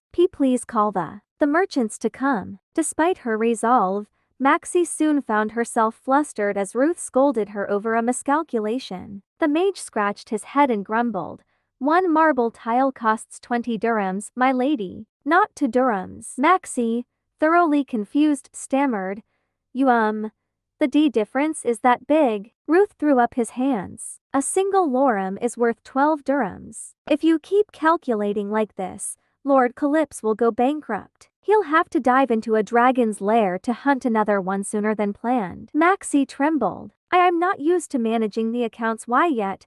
Then you should have said so earlier, Ruth huffed. The steward will understand. Maxie gasped in panic as Ruth set the papers down. Wait. Don't tell him. Why you promised to help me. A few days earlier, Maxie had descended the stairs, feeling overwhelmed by the renovations she had to manage. Down below, she overheard hushed whispers. Do you think the mage will be angry? Even in the dining hall, he's been muttering to himself lately. The maids froze and bowed awkwardly as they noticed her approach. Maxie nodded in acknowledgement and walked past without a word. That evening, exhaustion weighed heavily on her. She groaned at the endless calculations for supplies. Despite her best efforts, she wasn't confident she had done anything correctly. Sighing, Maxie slumped forward and buried her face in the desk. Suddenly, a loud thud startled her. A hand had slammed against the pile of books on her desk. Maxie's eyes widened as she shot upright. What was that? Who's there? To her surprise, a head peeked out from behind the books. It was Ruth, looking groggy. Why have you been so noisy lately, my lady? He asked, yawning. Noisy? Maxie stammered. Me? Yes. Ruth replied irritably. You've been groaning and sighing in the library non-stop. Don't you know you've been disturbing my naps? Maxie blushed in embarrassment, her eyes widening. Wait. You've been watching me for days? I didn't even notice. Of course you didn't, Ruth said, feigning indifference. This is a library, my lady. It's rude to make so much noise. Maxie pointed at him indignantly. But you're the one using the library as your personal bedroom. Ruth's expression shifted slightly. You might not know this, but even at midnight, people come begging the mage for healing. Please, help us. Use your magic, they say. I tell them magic can't cure exhaustion, but they insist. Then they ask for herbs instead. He sighed heavily. I understand their desperation after all. I'm the only mage in this castle. But being pestered day and night like this. Hearing his words, Maxie felt a pang of guilt. I'm sorry, she said softly. Ruth waved dismissively. It's fine. It's my duty after all. Besides, he added with a faint smile, I'm glad you've recovered, my lady. Suddenly, Riften noticed a roll of paper on the table. Is this the ledger? Without waiting for permission, Ruth grabbed it and began reading, despite Maxie's protests. And no, don't look at that, Maxie cried, trying to snatch it back. But Ruth's sharp eyes quickly caught the irregularities. His hands trembled as he exclaimed, What? How is this possible? Please, just give it back, Maxie begged. Ruth shot her a side eye. How much money have you spent? Maxie avoided his gaze and stammered, Well, our Riften said I didn't need to worry about the expenses. Ruth exploded. How could you not worry? If you need help, ask for it. And so, Ruth's impromptu lessons on accounting began. He sat at the desk, tapping his fingers irritably. When I said you should find someone to help you, I meant Rodrigo. Maxie frowned. But, why you agreed to help me, she muttered, thinking to herself that if she went to Rodrigo, he would surely think she was incompetent. Ruth sighed dramatically. You're as shameless as your husband. Blushing, Maxie shot back. How dare you say that? Our Riften and I are completely different. He's trustworthy, honest, and a very kind person. Ruth rolled his eyes, clearly unimpressed. Focus, my lady. Right. Maxie nodded, trying to concentrate. The rest of the day was filled with Ruth teaching her how to calculate and manage the accounts. His methods were a bit harsh, and after hours of relentless corrections, Ruth slumped in his chair, looking utterly drained. Meanwhile, Maxie whimpered a small thank you, but Ruth muttered, My soul has already left my body. By late afternoon, both of them stumbled out of the library, exhausted. Ruth grumbled the entire way down the hallway, but then suddenly stopped under a large tree. What is it? Maxie asked, puzzled. Looking up at the branches, Ruth said, I noticed you're planning to renovate the garden. Maxie nodded. Why yes, but I'm not sure if our Riften would like it. Ruth gestured toward the tree. If you plan to cut this one down, be warned the servants might be upset. Maxie tilted her head in confusion. But I heard this tree is dead. It doesn't even have leaves. Wouldn't it be better to chop it for firewood? Ruth shook his head and explained, the people of Anatole believe a goddess resides in the trees, so they're very cautious about cutting them down even if they're dead. And this is an oak tree, no less. What's special about oak trees? Maxie asked curiously. You must have heard the legend of Sir Wigrin, haven't you? Ruth began. Every child knows the tale of the man who ended the Dark War in ancient times with a sword blessed by the gods. He founded the mighty Rohim Empire. According to legend, Sir Wigrin rode a white dragon and ascended to the heavens after fulfilling his duty here in Anatole. But this place has a unique twist to the story. The people here believe he and his dragon flew up from the hill just outside Anatole Castle. Ruth continued, and there's also the famous tale of Sir Wigrin's romance with the oak tree goddess. They say the goddess still waits for his return. During the spring festival, all the maidens gather in the fields to sing songs of blessing for their love. Maxie's eyes widened. So, if I chop down the oak tree for firewood, Ruth sighed, then everyone in Anatole will hate you. Of course, they won't say it outright because you're the lady of this land, but they revere Wigrin deeply. Maxie bit her lip, unsure of what to do. But I can't just leave a dead tree standing here. It looks so creepy. Ruth noticed Maxie's various expressions and sighed in exasperation. Fine, I'll see if I can revive this tree. In the kitchen, the servants chatted as they worked, gossiping about how Lady Maximilian had requested the mage to resurrect the oak tree in the castle. When mentioning the lady, they couldn't help but express their gratitude. I was so terrified when the Lord first arrived I couldn't even breathe. Same here. I nearly fainted. Another chimed in. The maids shifted to discussing the Lord himself. Sure, he's handsome, but his personality. But with the lady, he's completely different, one added. I've never seen him so gentle. All those rumors about his romance with Princess Agnes? Absolute nonsense. If they were true, why would he bring the lady here? Not to mention he keeps reminding us to treat her with respect, even threatening to kick us out if we're rude to her. As the chatter grew more animated, a man's voice cut through the room. Enough with your babbling. I don't know about other things, but I can tell you the food here is 1,000 times better than in the Croy Castle. One maid raised an eyebrow. I don't believe that. Anatole is on the edge of the continent, how could the food here be better? The old man puffed up his chest proudly. Clearly, you've never seen the lady's expression when she dines. I'm certain she enjoys it immensely. Another maid added, Rudy's mentioned that she loves tea as well. The old man thumped his chest. You see, the lady has fallen for Anatole, all thanks to this kitchen. The conversation continued with everyone praising Maxie,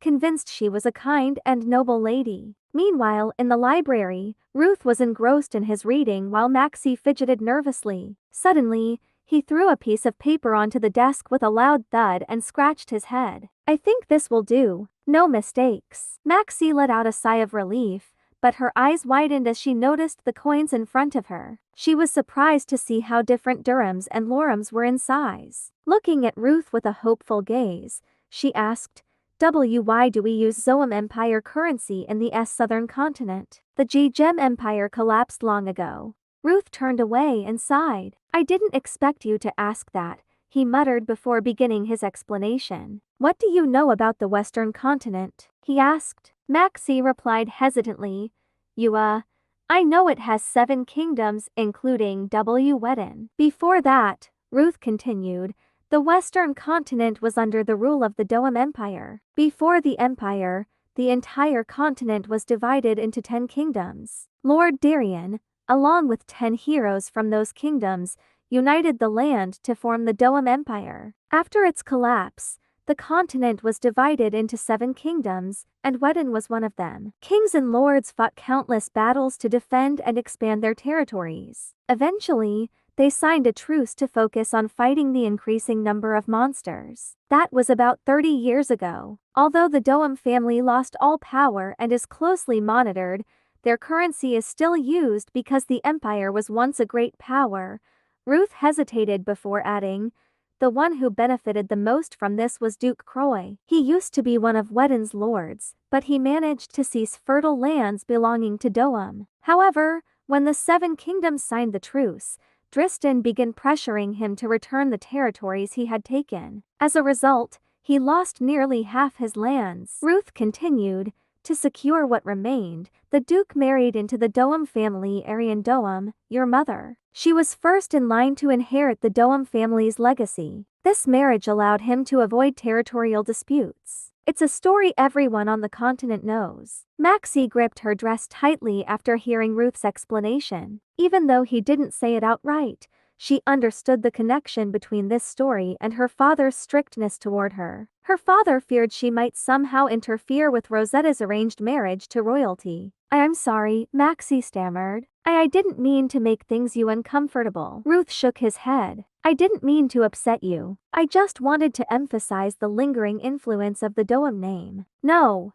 it's fine, Maxie said, waving her hands. I was just a little distracted. Moving on, she asked, what about Southern currency? Their trade is very active, Ruth explained. We use their currency because it's practical. If a coin's value is too high, transactions become inconvenient. You can't exactly split a coin into pieces to buy a single apple, can you? He went on to describe the currencies of other nations, mentioning that he hoped Anatole's trade with the South would flourish by the next spring. Oh, and don't forget dirhams and Doam coins are the most valuable in the world. Doam coins are massive, the size of a book, and made of pure orichalcum. There are only about 600 of them across the continent, and Riften owns 160 of them. Maxie gasped. He owns that many? Ruth nodded. 6 years ago, he found them in a monster's lair in Osa. Back then, he hunted monsters like a madman, collecting treasures from all over. Among everything in that hoard,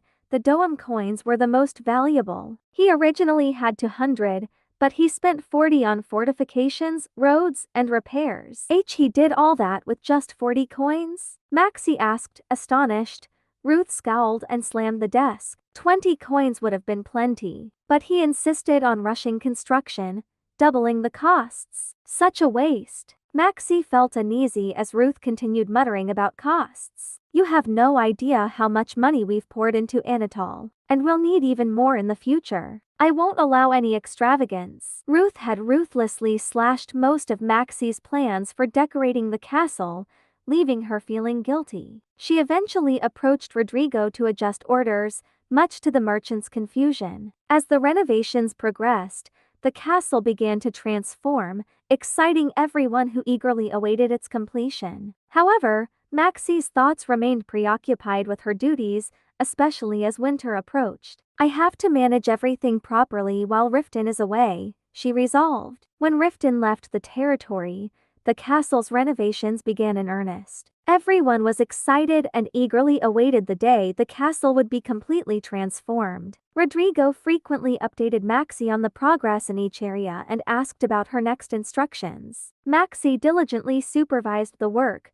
focusing on every detail, but deep down, she still felt uncertain. She realized, with all the work on the castle, she had forgotten to prepare for the winter. With Riften away, I have to manage everything properly, she thought. At the very least, the account books were being meticulously kept. While reviewing the tasks that needed her attention, she overheard a conversation between two maids. I'm sure the Lord will be surprised when he returns, one said. The castle looks much better now. Once the new chandeliers are up, it'll look even more stunning, the other replied. The Lord is bound to be pleased. Hearing this, Maxie's cheeks flushed. Will he really be happy? She wondered, but then doubt crept in. What if he thinks I've overstepped my bounds? Shaking her head, she pushed the thought away. No, even Ruth said everything was fine. I can't waste time worrying. She decided to check the stables next. There, she found an old man feeding the horses. When he saw her, he gasped for breath, having rushed over. My lady, what brings you here? Maxie replied, I came to see if you need anything to prepare for winter. The old man wiped his brow. I think we'll need new partitions for the stables. These mischievous foals are acting like devils, and our woodworking tools are old and worn. We also don't have enough timber. I see, Maxie said. Anything else you need? We'll also need more hay to store for the winter, he added. Maxie smiled. I'll add it to the order list. The old man bowed respectfully as Maxie walked away. Once outside, she sighed. Managing a castle is harder than I thought. Closing her notebook, she wondered, am I doing this right? At least she had become more comfortable interacting with strangers. Her stutter persisted, but it had improved. Suddenly, a gust of wind swept past, making her red hair float in the breeze. A sweet memory of Riften's voice filled her mind. Your hair flows like fiery clouds. Maxie looked up at the clear, blue sky, silently praying. Riften, I hope you arrive safely. She imagined Riften at the victory celebration, surrounded by admiring noblewomen. Surely, one of them would try to charm him. Would he regret his decision? She wondered. Does he think being with me was a mistake? A voice snapped her out of her thoughts. My lady, what are you doing here alone? Startled, Maxie turned to see two soldiers approaching. Recognizing them as guards she'd met at a previous banquet, she waved her hand dismissively. And no, it's fine. The soldiers exchanged worried looks, likely thinking they'd startled her. Sensing her discomfort, one of them pounded his chest and introduced himself. Apologies, my lady. My name is Yulia Zarova. Next year, I'll be old enough to become a knight. And I'm Garo Lakin, my lady, the other added. Maxie smiled nervously. I am Maximilian Calypse. Ulysse tilted his head. Were you out for a walk, my lady? Maxie quickly replied, and no. I'm just inspecting the castle. Ulysse looked concerned. It's dangerous for you to be wandering around like this, my lady. What if something happens? He said, offering to escort her despite not yet being a knight. Maxie hesitated, wanting to decline, but the earnest and slightly crestfallen expression on Ulysses' face made her relent. All right, if you insist. The two young men led her along courteously, and Maxie couldn't help but feel uneasy. Is this really appropriate? She wondered. Unlike the other knights, These two didn't seem intimidating at all. Perhaps it's because they're so young. My lady, Ulysses' voice pulled her out of her thoughts, making her jump. What is it? She stammered. Why are you heading to the forge? He asked curiously. I wanted to check if anyone needs anything, Maxie explained. I heard merchants won't be visiting the castle much during winter. Oh, Ulysses exclaimed. We were just about to head to the forge too. I broke my sword during training last time. Not that I'll ever be as skilled as Lord Riften. Garrow sighed and muttered, next year, we'll both be knights of the Rivedon Dragon Corps. Shouldn't your goal be a little more realistic? Ulysses ignored him, his tone growing animated. You don't understand. Lord Riften is on another level. Even being 1/10 as skilled as him would be a monumental achievement. Hearing this, Maxie blinked in surprise. Is Riften really that incredible? Ulysses practically glowed with admiration. A single word like incredible doesn't do him justice, my lady. He's considered the reincarnation of Sir Ross Wu himself. 6 years ago, he defeated Sir Siru Aran of Livedon in a sparring match and then went on to best Sir Quao Leon of Osa while hunting dragons. Both of them are among the 5 knights hailed as living embodiments of Sir Ross Wu. Puffing out his chest, Ulysses added proudly, I decided to become a knight after witnessing his swordsmanship. Even before the dragon-slaying expedition, Lord Riften was already at the top of his game. Have you seen him wield a sword, my lady?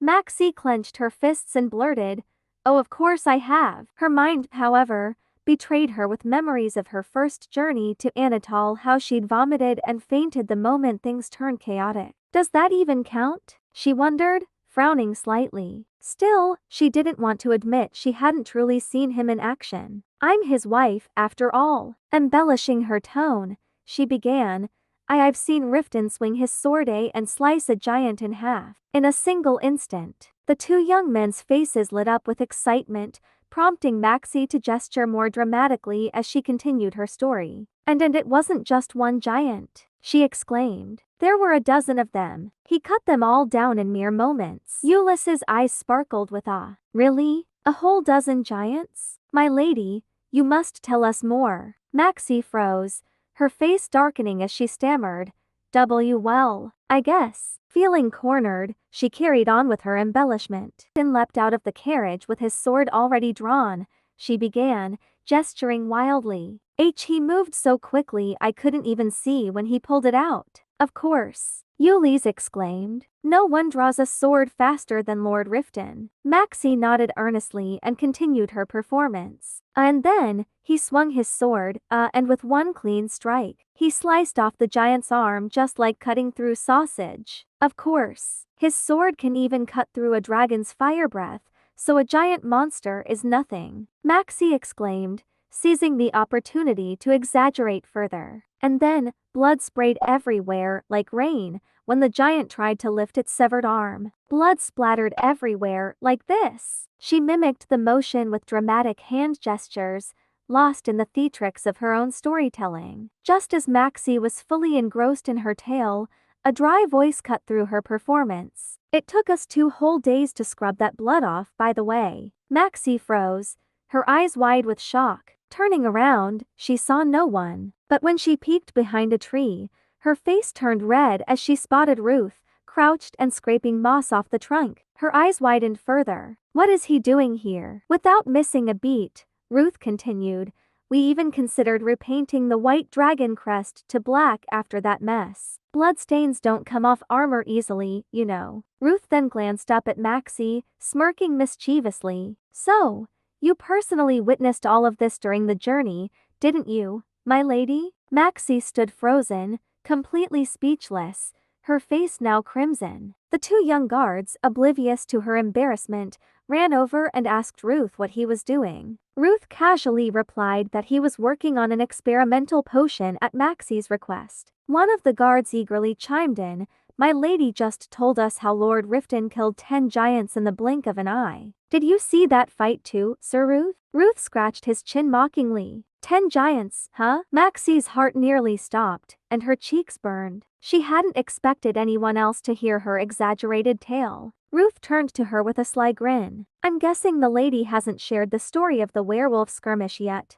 Has she? Maxie felt a wave of dread as the two guards gasped, their admiration growing. Ruth, enjoying himself, joined in the theatrics. Ah, the werewolf fight. That was something else. On our way back to Anatole, we were ambushed by a pack of werewolves. There were so many of them that their fur could have covered an entire mountain. Maxie wished the earth would swallow her whole as the guards' excitement peaked. Wow, my lady, can you tell us more about that battle? One of them asked. Feeling cornered, Maxie stammered awkwardly. Ruth stepped in with mock chivalry. Perhaps we shouldn't trouble the lady while she's so busy, he suggested, offering her an escape. Yes, that's right, Maxie exclaimed hastily. I don't have time to chat now. She turned to leave, desperate to flee her growing humiliation. As she moved away, Ruth casually called out, "Oh, before I forget, there's news for you, my lady." Maxie stopped in her tracks, nervous. And news?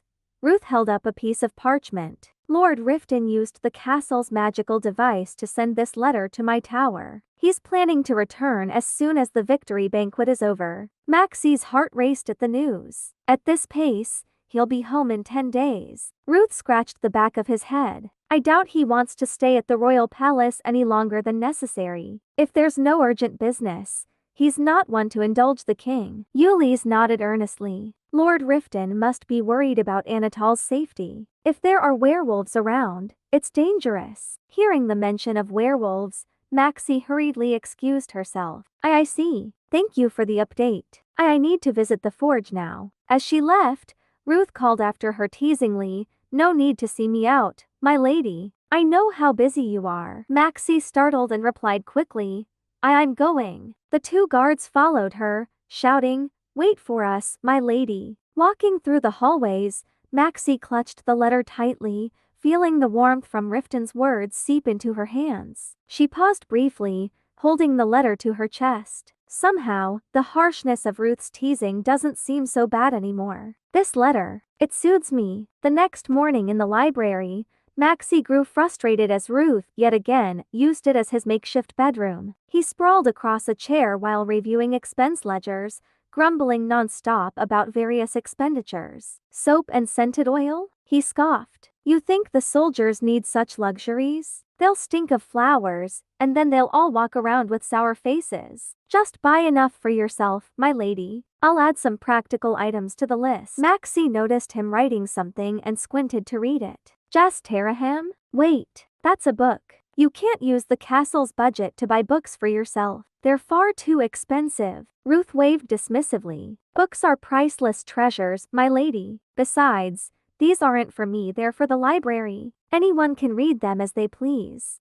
Ruth responded shamelessly. My tower is already packed with research materials. And a library is a cradle of knowledge. So I'm just resting in its embrace. I'm as quiet as a book, I promise. Maxie's temper flared. Why, you already have a tall tower to yourself, and now you're hogging the library too? No, I refuse to approve this. Alt text. But I'm the castle mage, Ruth argued. Expanding my knowledge is beneficial to Anatole. Maxie crossed her arms. I know you need resources, but those books aren't even about magic. Ruth tilted his head. How do you know that? Blushing, Maxie stammered. Because I spent 22 years buried in a library too. I know the works of sages like Gerard Barkham. And you're the one who said we need to prioritize spending on roads, so we can't splurge on luxuries like this. Ruth suddenly raised his voice, leaving Maxie frozen in place. What? My lady wants her future child with Lord Riften to be an uneducated brute who only knows how to swing a sword. Maxie's face turned bright red as she stammered. Child? What are you talking about? Ruth, unfazed, continued nonchalantly, it's only natural for a married couple to have children. Don't you want to raise yours to be intelligent and knowledgeable? The image of a chubby, adorable child, a miniature version of Riften, suddenly popped into Maxie's mind, making her blush even harder. Meanwhile, Ruth, sensing his advantage, quickly bent down to pick up a note from the floor. Holding it up triumphantly, he added, "Knowledge is more valuable than gold, my lady. It's the greatest legacy you can leave to your child." Ruth's unwavering gaze made it nearly impossible for Maxie to argue. I don't even have a child yet, she protested. Exactly, Ruth countered. By the time you do, it'll be too late. Children need knowledge to grow properly. In the dimly lit kitchen, the scent of fresh blood mingled with a metallic tang, creating a tense atmosphere. A sharp, blood-streaked knife gleamed as it was raised high in the air, the wielder's face cold and emotionless. With a loud thunk, the knife came down, splitting the fish cleanly in half. The head chef, sweating nervously, stammered, Please, sir, let me handle that." But Yuli's, standing tall and brimming with energy, turned to him with a cheerful grin. "It's fine. Sooner or later, we'll all have to experience what it's like to take a life,"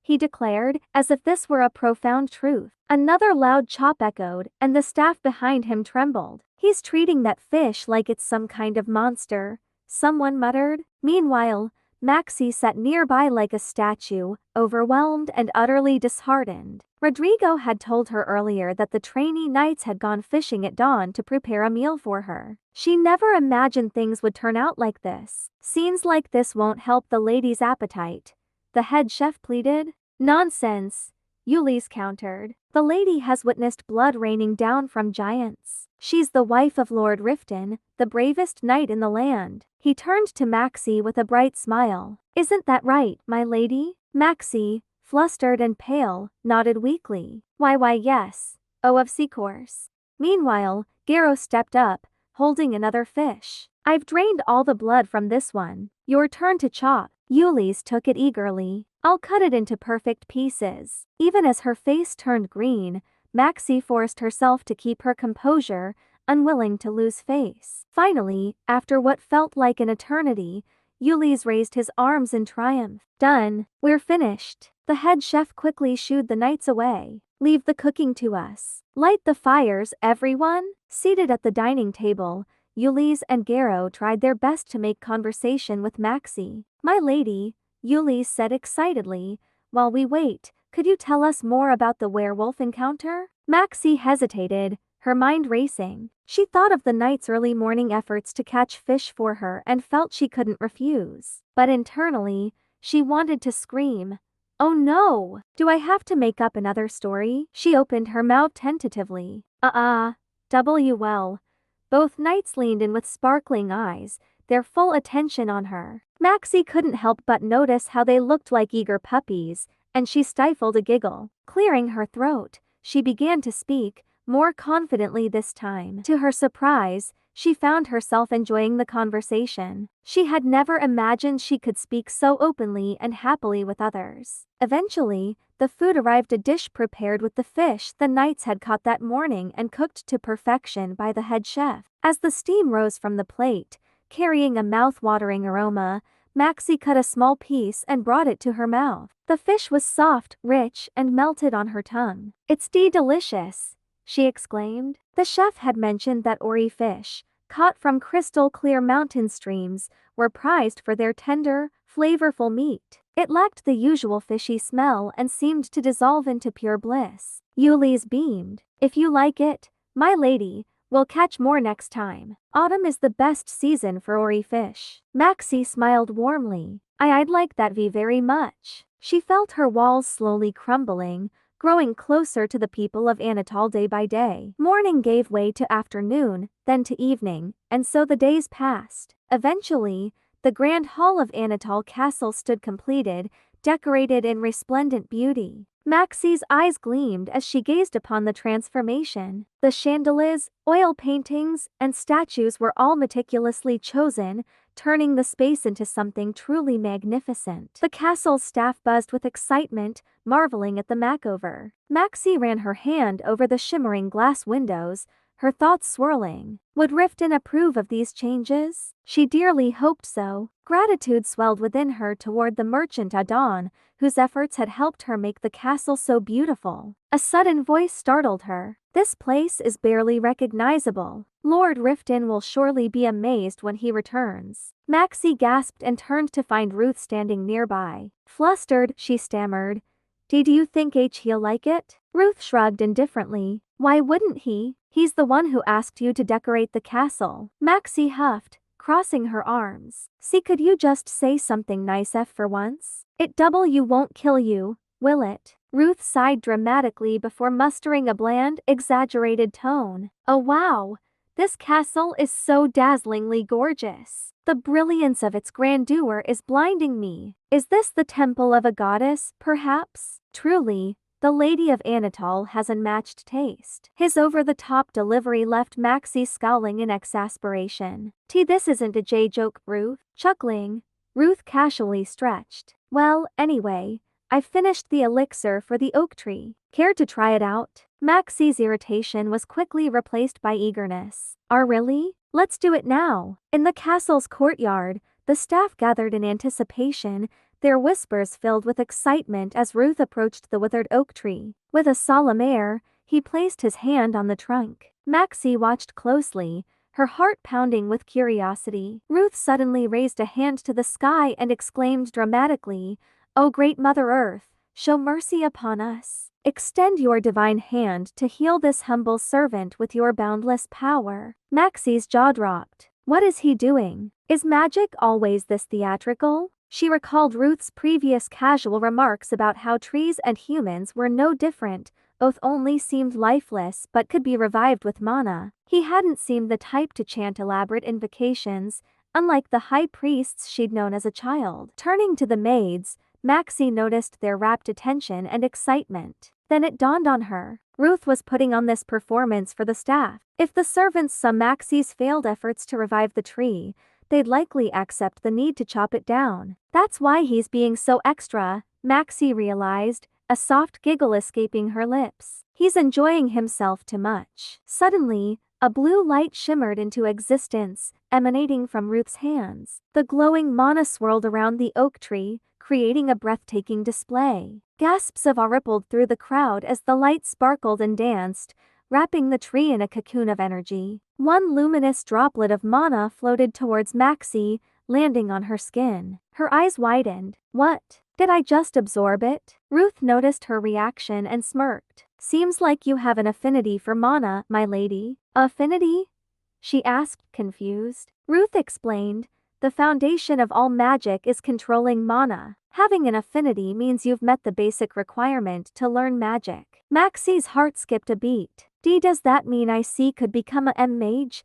The orb of light in Ruth's hands suddenly dissipated as he shrugged. That's just the prerequisite. Being quick and agile might make someone suited for swordsmanship, but that alone doesn't make them a knight. Same goes for magic. I see. Maxie clenched her hands, a flicker of disappointment flashing across her face. Of course, I'm not good enough for something like that. Sensing her deflation, Ruth added nonchalantly, still, it's a rare talent, my lady. What do you mean? I mean, Ruth said with a smirk. It's surprising that someone as hot-headed and dramatic as you, who hates losing, also happens to have an affinity for mana. Maxie flushed bright red, her frustration boiling over. That's not a compliment, Ruth. The mage yawned and stretched, clearly exhausted. I've been working non-stop for days now, my lady. This sleep-deprived man has no energy left to be poetic. Maxie glared at him. And not like you've been working all the time. I see you napping in the library, like it's your personal bedroom. She kicked the base of the oak tree in frustration before blurting, so can we even revive this tree or not? Ruth tilted his head. Hard to say. I infused it with earth-aligned mana, but we'll need to wait until spring to see if it sprouts new leaves. On another day, the castle bustled with activity as everyone scrambled to prepare winter garments for the guards. At the current pace, there was no way they'd finish in time. Should we order the remaining supplies, my lady? Rudy's asked politely. Maxie, aware of the tight schedule, frowned. Everyone had poured so much effort into the castle renovations that time was running short. How many more do we need? She asked. About half the total, Rudy's estimated. We'll try to complete the rest ourselves. Maxie nodded, scribbling on a sheet of paper. All right, let's do that. She was about to check the kitchen when a hurried voice called out, my lady. The steward came running, his face pale. There's a problem outside the walls. A group of strangers has gathered at the gate. The inner gates were quickly opened, and Maxie, accompanied by the castle's guards, rode out to investigate. At the scene, a man claiming to be a noble from Livad stood with a group of knights. With Riften away at the victory celebration, the situation was delicate. If the man truly was a noble and they offended him by denying entry, it could spark a dispute. Even a low-ranking knight could easily overpower several guards. I have to protect Anatole while Riften is gone, Maxie resolved, her heart pounding. I can't afford to waver now. With Ruth and Sir Oberon at her side,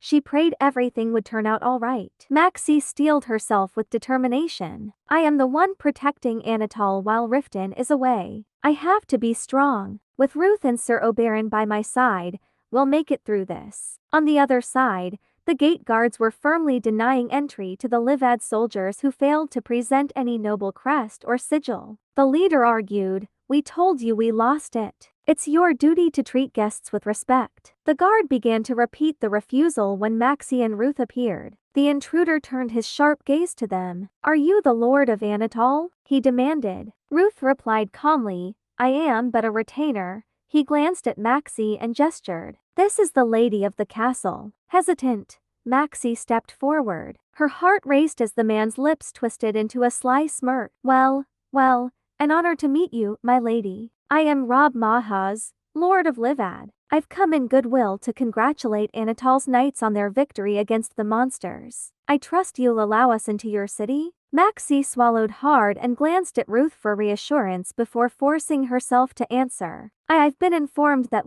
you have no proof of identity. We cannot allow any one of you unknown origin into the city. The man scowled. I lost my crest on the way here. Your priests can confirm our identities once we're inside. Maxie's voice wavered as she replied, Anatole does not welcome guests who cannot prove their identity. This is the Lord's direct order. When you have the proper documents, you may return. His face darkened. I don't understand a word you're saying. Call someone reasonable to speak to me. Maxie felt the invisible weight of his contempt crushing her. Her hands trembled, and her face burned with humiliation. Ruth stepped forward, his voice sharp. You are already speaking with the Lady of Anatole. Watch your tongue. Maxie looked up at Ruth's back, now standing protectively in front of her. He's shielding me, she realized. Gritting her teeth, she clutched the hem of her dress tightly. No, I can't back down. I'm the one in charge here. She took a deep breath and raised her voice. I told you,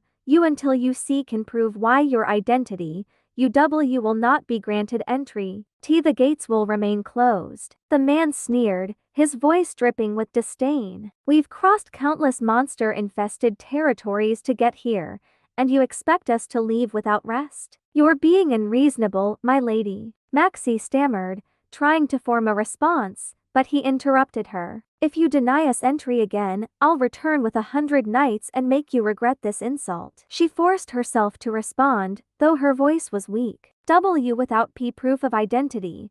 We cannot. Didn't I say your priests can confirm it? The man snapped. Ruth stepped in, his voice cold. Enough of your nonsense. Don't blame us for your carelessness in losing your crest. We can't let 3 armed knights stroll into our city without proof of who they are. The man smirked, his tone mocking. Is Anatole so weak it can't handle 3 knights? Without your lord, it seems you're just cowards hiding behind your walls. Sir Oberon bristled at the insult, his voice booming. How dare you? Open the gates, Ruth. I'll cut down this arrogant fool myself. Before Ruth could stop him, Oberon was storming toward the gates. Emboldened, the intruders taunted, Come on, let's see what you've got. We'll take you all on. Suddenly, a fiery vortex shot toward the gate. Ruth's eyes widened in alarm. Damn it, he cursed, raising his hand to cast a spell. But it was too late. The gate exploded in a shower of stone, the impact shaking the ground. Ruth struggled to stay upright as the structure crumbled. Protect the gate, shouted the guards. Ruth's spell flared, a brilliant white light streaked across the air, forming a shimmering green barrier that enclosed the gate. The intruders hesitated for a moment, but one of them raised his sword and struck the shield. The impact shattered part of the barrier like glass. That's an aura blade, Ruth shouted. He's a high-ranking knight. Oberon replied grimly, leave him to me. With a deafening crash, Oberon leaped from the wall, landing heavily in front of the assailants. The ground trembled beneath his feet. Lady Maxie, find cover, Ruth called urgently. Maxie turned to flee but tripped over a loose stone. Pain shot through her as she fell. Oh no, I can't move. Meanwhile, Oberon and the guards clashed with the attackers, blades ringing out. One guard's sword flew from his grasp, embedding itself into the ground. The intruder grinned wickedly, raising his weapon to deliver a killing blow. But his arm froze mid-swing. The Remdragon Knights have returned, a voice cried. Maxie's heart leapt at the sight of a white dragon banner on a blue field. Riften and his knights charged forward, their presence like a raging storm. Riften's expression was that of a beast ready to destroy anyone who dared threaten his land. So Riften has returned just in time, as Anatole faced a perilous situation. What will happen next? Don't forget to like and subscribe to Reven Review to catch the next episode.